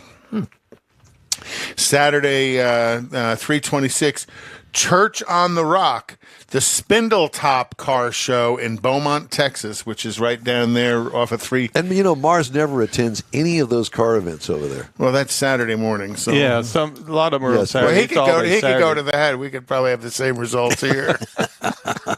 Call them in. But that one, they've got a special charity thing going on. We get a little bit closer. We're going to talk to them. That's actually a very good show. Yeah. It's like 30 years old. You've been spending a lot of time over there lately. Yeah, I've been spending way too much time. Did you change his zip code or anything? His work visa is about to run out. Did you ever stay at the Ramada Inn there on the I-10? No, I usually stay at AVID, which is one of the new ones that they built right there at Walden. There's a Holiday Inn, you know, as you come into town on Walden on I-10. I used to stay at that when I worked for General Motors, but Avid's probably 3 years old. See that I wasn't there when I'd stay out there. So they changed the sheets, is what you're saying. Yeah, well, I stayed at the Residence Inn a couple of weeks ago, and the water went out. So I wasn't. All of the water. Yeah, turned the whole water off for the whole complex. That's great. We all lathered up when they turned it on. No, and I was lucky enough when I turned the water on, nothing came out in the shower, and I'm like, well, I'm sure glad. Why it didn't won't this happen. flush?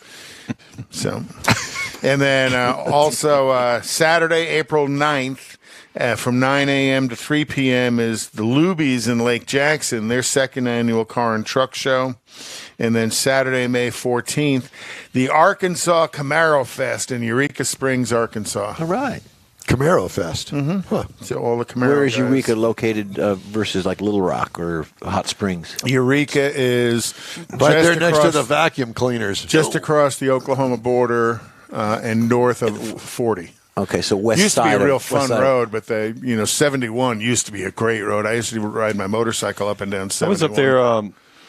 But where you had your motorcycle wreck? Last year when I went up there to the family reunion, or 2 years ago, and we went up 71 just because we hadn't been up there in a long time. 71 used to be a real fun road. They kind of pulled it straight and made it 4 lanes. Used to be a real windy. Well, no, the old highway's still there. Yeah. Oh, okay. And we took the old highway. That's the one to ride. Isn't that part of Route 66? Hey, the In Wheel Time Car Show streams on Facebook, YouTube, Twitch, and InWheelTime.com. Podcasts are available from your favorite podcast source.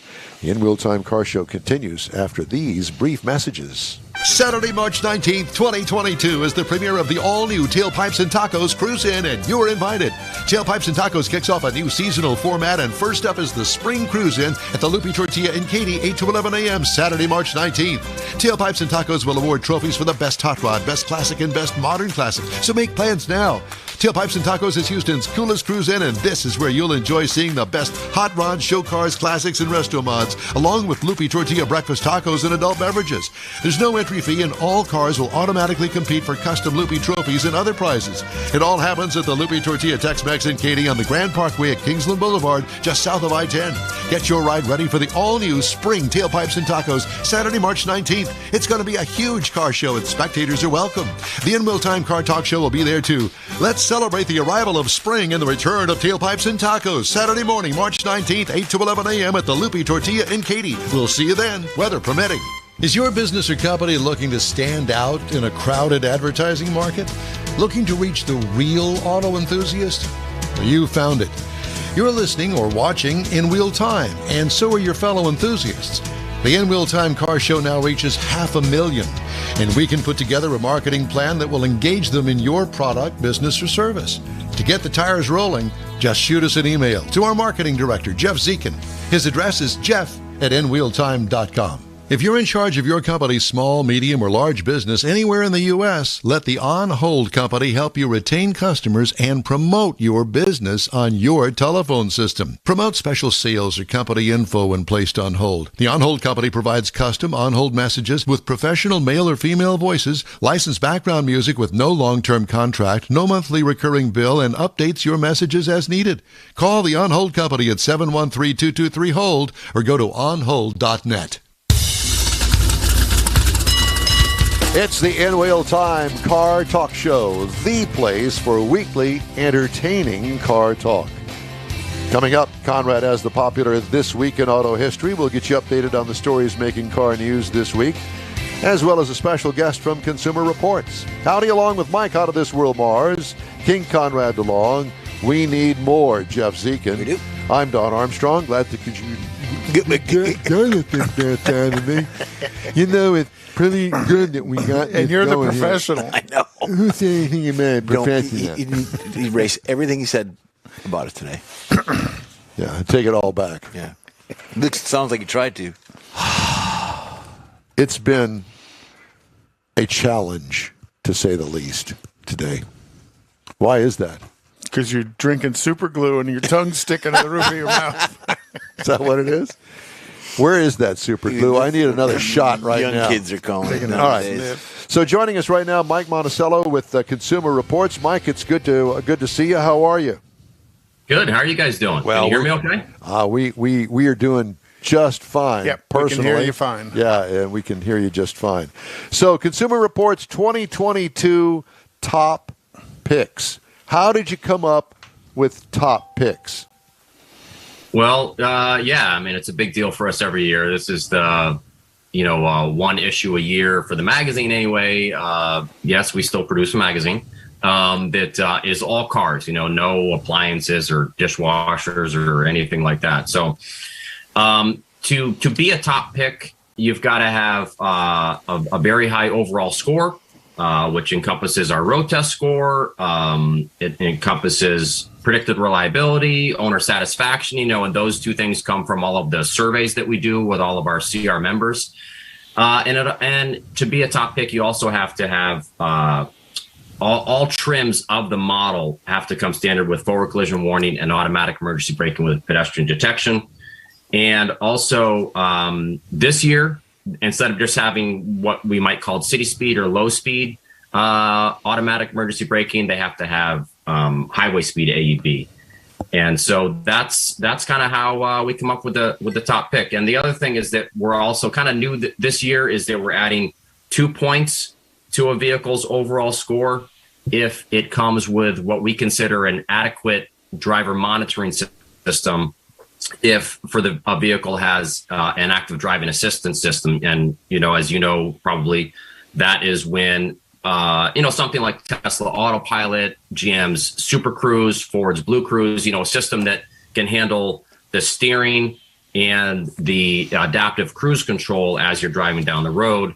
And for us, if it has to have more of a direct driver monitoring system, like an infrared camera that is monitoring your eyes, with an eye tracker to make sure you're paying attention to the road, not just every once in a while requiring you to either, put some torque on the wheel or just have a hand on the wheel, because in our opinion, that's not a good indication. Just because you have a hand on the wheel doesn't mean you're looking at where you're going. So it doesn't mean you're not asleep.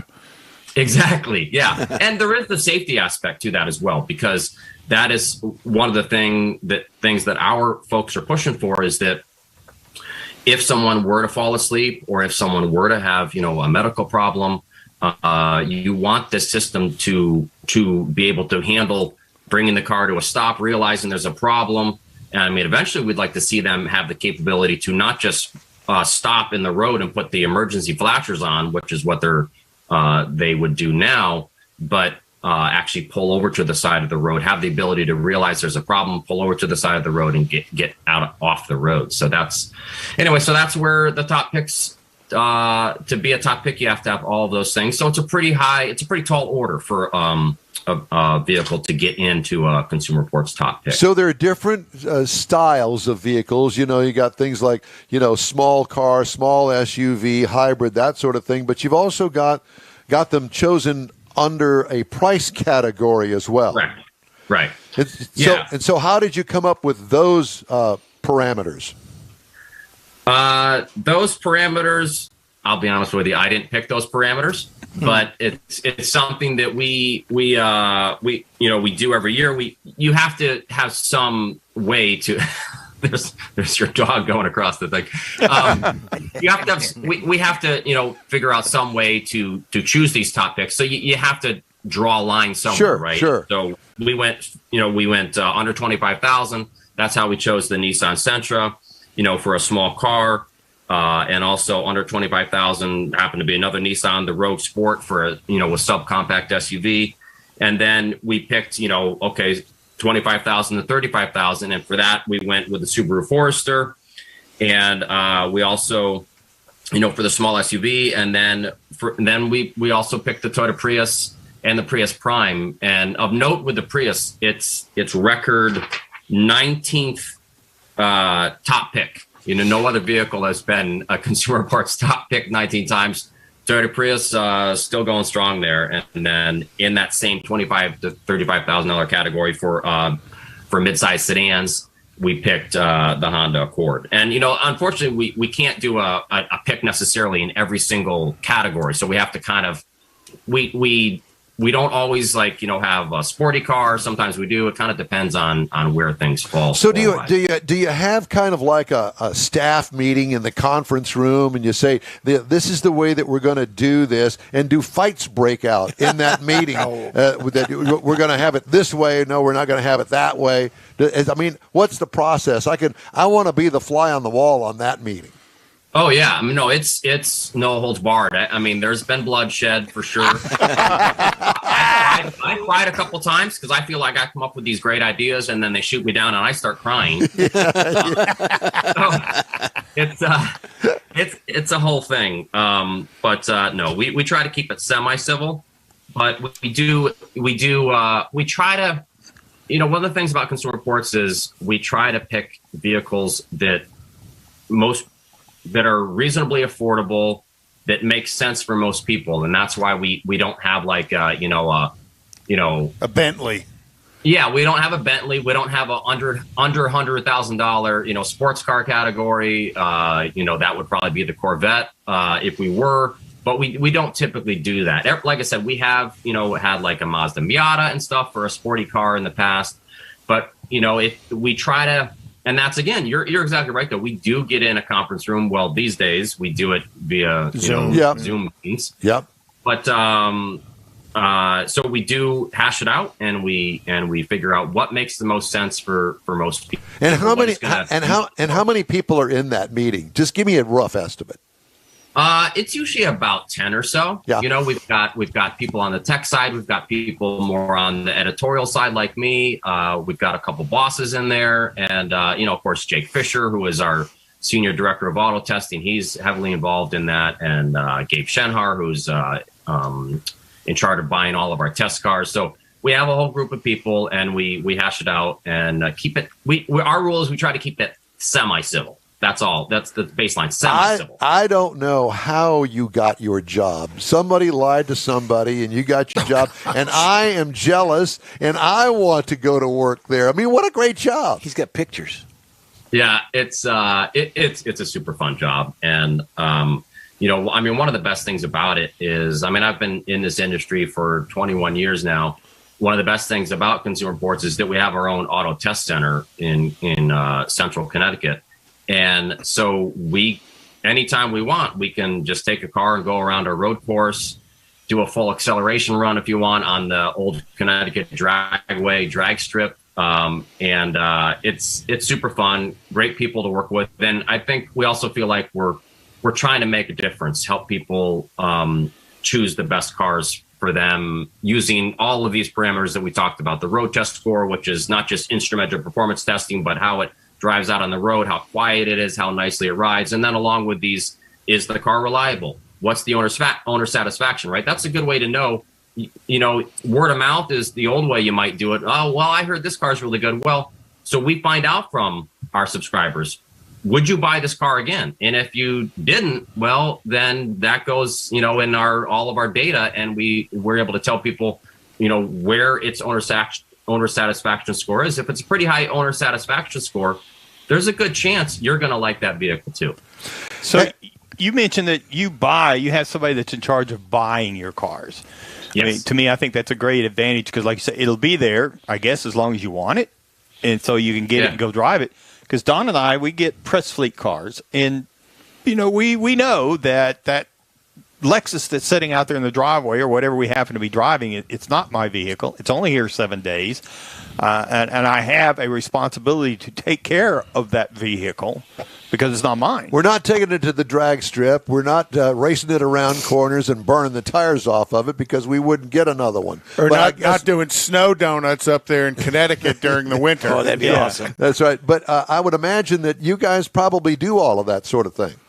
So, I mean, the first thing is that, I've been where you guys are when I worked for other publications where, we'd get the press vehicles for a week to 2 weeks. So we do get those as well for what we would call a first drive. We actually pay for them. Consumer Reports is nonprofit. We try to be as non-biased as possible. So we actually pay the automakers a certain amount per press fleet car that we get. So you kind of rent it then. Yeah, we actually rent them. We consider it renting.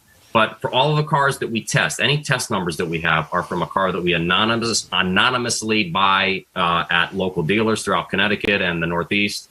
And then we put 2,000 break-in miles on the cars where we're just supposed to be cycling them through all of our editors and tech people, not driving them super hard, get the 2,000 break-in miles in, get a lot of our kind of initial notes on the vehicle, and then we start the instrumented testing, the acceleration, the braking. This is the stuff that's a little harder on the car. Our kind of classic avoidance maneuver test where it's, a left, right, left to mimic, swerving around something really quickly. We take them after that. We do our track handling, which is when we take laps. 5 of us or so take hot laps in each vehicle around our road course. So by the end of that, the tires are a little worn off, but they're not. We still try not to beat the heck out of the cars because then we keep them anywhere from 6 to 9 months to a year or more before we then sell them, typically at auction.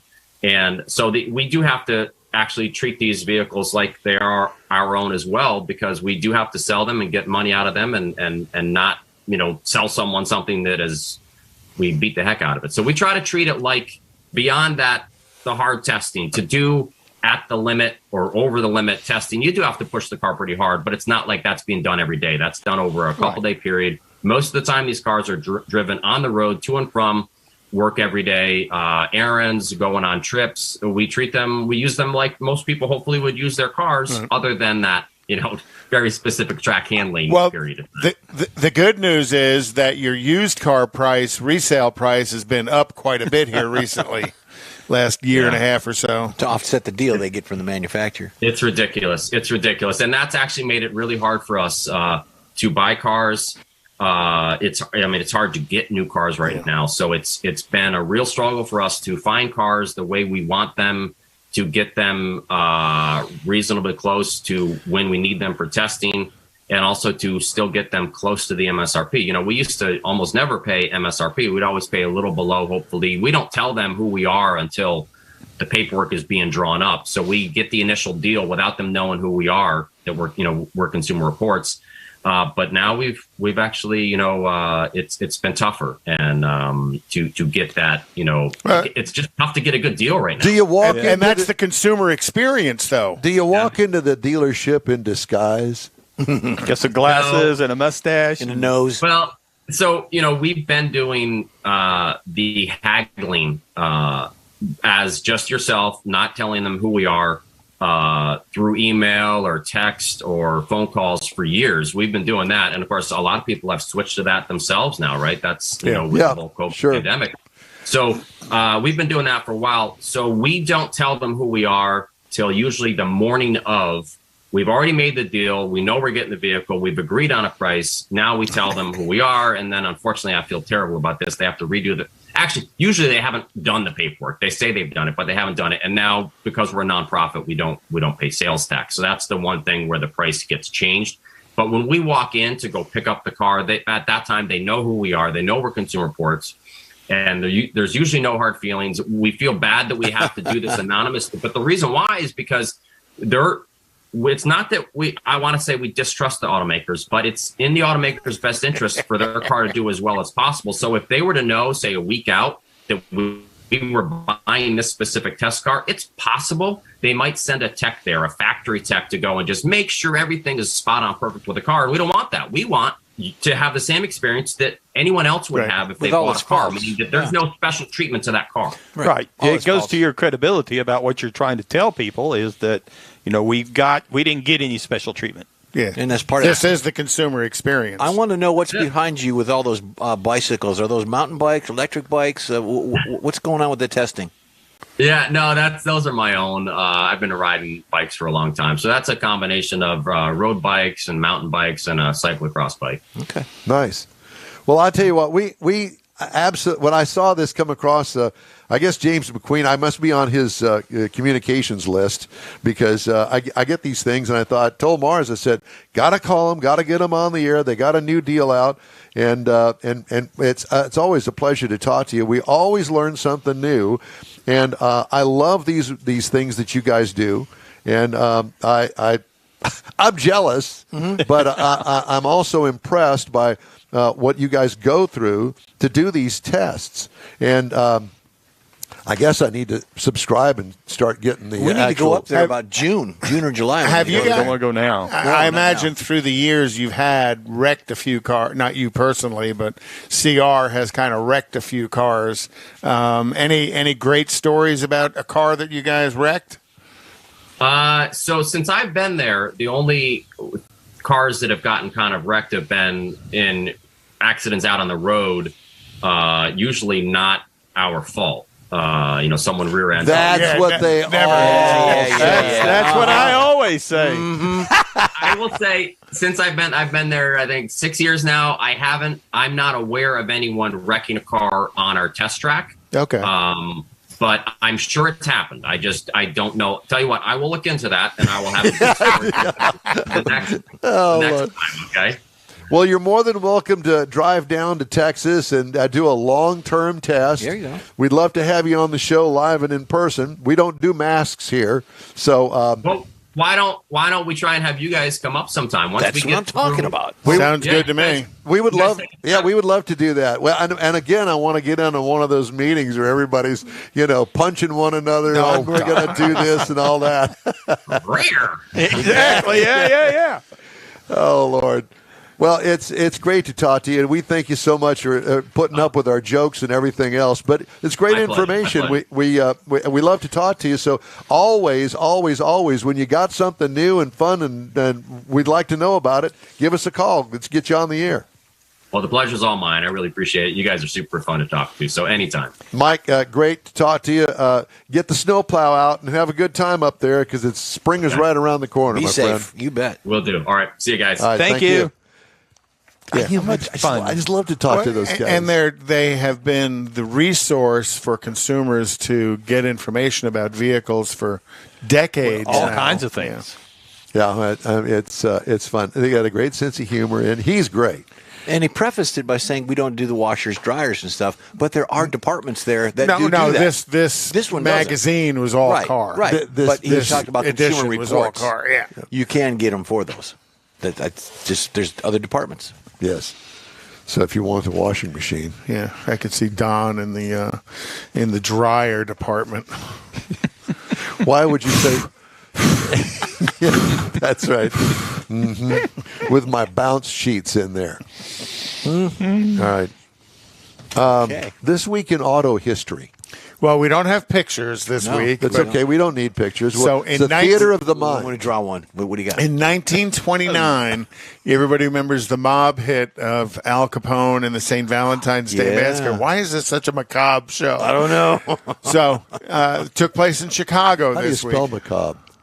I don't know. But it ends in an R-E, I think. In order to perpetrate the hit, Al Capone's gang fitted a 1929 Cadillac touring sedan to look like a Chicago Police Department car.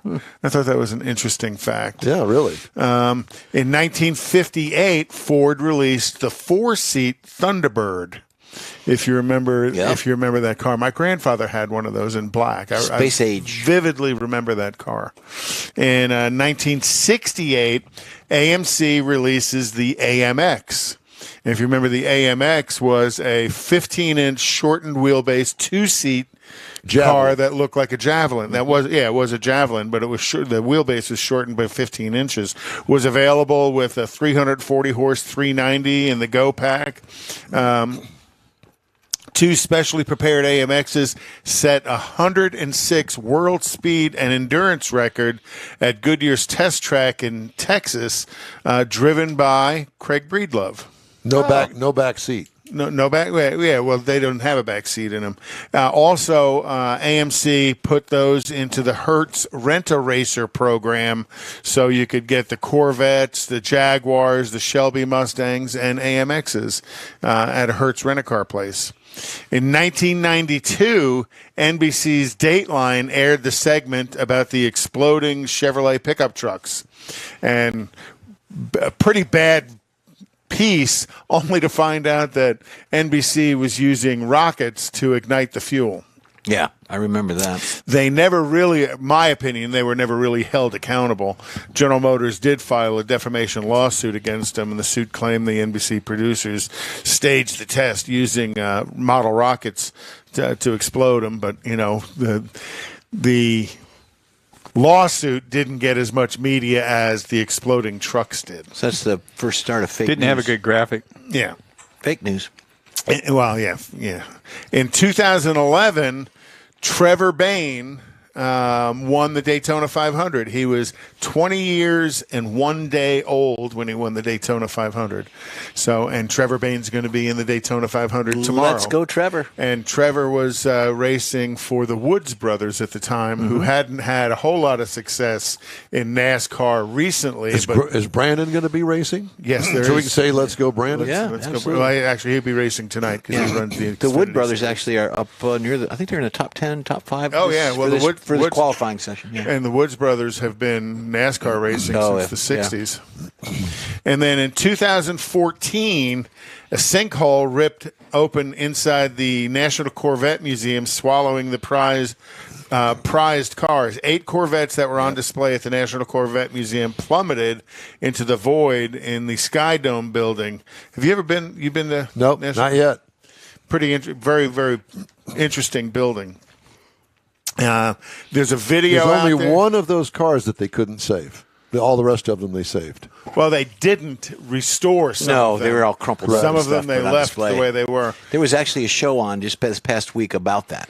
Oh, well, I'm not surprised just for the timing of it. Something like that. The vehicles that toppled into the sinkhole were a 1962 black Corvette, the 1984 PPG Pace car, a 92 white 1/millionth Corvette, which was white with red leather interior. Red, yeah. The 1993 ruby red 40th anniversary Corvette, the 2001 Mallet Hammer Z06 Corvette, the 2009 1.5 millionth Corvette, again, that was white with red leather, and 2 cars on loan from General Motors, this 93 ZR1 Spider and the 2009 ZR1 Blue Devil car. Now, most of those were restored, but a couple of them, they're still on display at the museum in the crumpledness, in the damage that was caused. The first thing they saved was the giant spire that went up through the building. That's the first thing they took care of because they didn't want it to collapse and take the rest of the building down. So that's this week in automotive history. That's great history lesson there. Thank you, sir. Got a couple of headlines I want to get in before the end of the show. The New York Chevrolet Cadillac dealership settled with a former employee who filed a lawsuit claiming that her sexual harassment complaints were improperly handled by the store. The U.S. District Court for the Southern District of New York on January 28th dismissed the complaint by Christine Dominguez against Barton Chevrolet Cadillac of Newburgh, New York, because a settlement was reached one day before a trial was set to begin. I read these stories because I know that they were going to lose. I know that we have dealers that watch us and listen to us, and it's kind of like heads up. According to the complaint, Dominguez, who had worked at the store since 2016 as a parts cashier, said she was groped by a coworker who also made lewd comments about her and directed racial slurs her way. When Dominguez confronted the dealership service manager about the harassment, the complaint said that he laughed in her face. The complaint also alleged that when Dominguez reported the harassment to Barton, he responded that she had no proof of ongoing harassment and suggested that she should file a police charge so that someone could figure out who should be brought up on perjury charges. According to the complaint, Barton then allegedly altered Dominguez's hours and work responsibilities to separate the employees, which Dominguez claimed harmed her ability to receive overtime pay. U.S. District Judge Philip Halpern last year rejected Barton's request to dismiss the complaint. Quote, "It is for a jury to decide whether Dominguez would not have been transferred to the service building but for her complaint to supervisors in Barton that she had been sexually harassed." He told her to file a lawsuit. Halpern said in a court document filed February 17th, and they reached a settlement out of court. By changing her schedule, it was an admission of guilt. Well, yeah. They changed, dude. To separate them. Don't do the wrong thing, you dummy, idiot. But you've had more than one. That's like the second or third one. Yeah. Story like that. It's You've the done. car Yeah. business. Yeah. It happens all the time. Idiots. The shutdown of the Ambassador Bridge last week, forced by protests in Canada, has cost the automotive industry millions of dollars and left many wondering who pays for the latest supply chain crisis. Direct industry losses amount to $300 million, including a $155 million hit to automakers and $145 million in lost direct wages due to plant shutdowns, according to an estimate released Monday. The bridge between Detroit and Windsor, vital link for the two countries' economies, reopened Sunday after a 6-day shutdown, but the impact could linger for months, according to experts, and they're all worried about future issues. Well, all right, time now for a quick break. We'll be right back to wrap up today's show. Sorry. Saturday, March 19th, 2022 is the premiere of the all-new Tailpipes and Tacos Cruise In, and you're invited. Tailpipes and Tacos kicks off a new seasonal format, and first up is the Spring Cruise In at the Lupi Tortilla in Katy, 8 to 11 a.m., Saturday, March 19th. Tailpipes and Tacos will award trophies for the best hot rod, best classic, and best modern classic, so make plans now. Tailpipes and Tacos is Houston's coolest cruise in, and this is where you'll enjoy seeing the best hot rods, show cars, classics, and resto mods, along with Lupi Tortilla breakfast tacos and adult beverages. There's no entry fee, and all cars will automatically compete for custom Lupi trophies and other prizes. It all happens at the Lupi Tortilla Tex-Mex in Katy on the Grand Parkway at Kingsland Boulevard, just south of I-10. Get your ride ready for the all-new Spring Tailpipes and Tacos, Saturday, March 19th. It's going to be a huge car show, and spectators are welcome. The In Wheel Time Car Talk Show will be there, too. Let's celebrate the arrival of spring and the return of Tailpipes and Tacos, Saturday morning, March 19th, 8 to 11 a.m. at the Lupi Tortilla in Katy. We'll see you then, weather permitting. Is your business or company looking to stand out in a crowded advertising market? Looking to reach the real auto enthusiast? Well, you found it. You're listening or watching In Wheel Time, and so are your fellow enthusiasts. The In Wheel Time Car Show now reaches 500,000, and we can put together a marketing plan that will engage them in your product, business, or service. To get the tires rolling, just shoot us an email to our marketing director, Jeff Zekin. His address is jeff@nwheeltime.com. If you're in charge of your company's small, medium, or large business anywhere in the U.S., let the On Hold Company help you retain customers and promote your business on your telephone system. Promote special sales or company info when placed on hold. The On Hold Company provides custom on-hold messages with professional male or female voices, licensed background music with no long-term contract, no monthly recurring bill, and updates your messages as needed. Call the On Hold Company at 713-223-HOLD or go to onhold.net. Well, that's a wrap for this week's In Wheel Time Car Talk Show. When you're on our Facebook page, please give us a like, tell your friends about us, and share our junk if you would, please. You'll get Conrad's Unicorn Hunting features along with all things automotive all week long. There'll be some fun stuff in there, too, along with upcoming events and other goodies. The In Wheel Time Car Talk Show streams live on Facebook, YouTube, Twitch, and on InWheelTime.com every Saturday, 8 to 11 Central Time. 30-minute podcasts are available from your favorite podcast outlet 7 days a week. The In Wheel Time Chief Engineer is David Ainsley. Our Marketing, Advertising Manager, and Video Technical Director is We Need More, Jeff Zekin. Yep. For Booking Agent and Podcast Editor, Mike Out of This World Mars. sometimes known as Beetlejuice, and his royalty King Conrad DeLong. I'm Don Armstrong. Today's show is directed to every car lover around the world. Be sure to join us again for our next live in-wheel time car talk show, Saturday, February 26th, 8 to 11 a.m. Central, right here on the Smoke and Mirrors Network. Watch some racing this weekend. Have a great weekend, and we'll see you next week.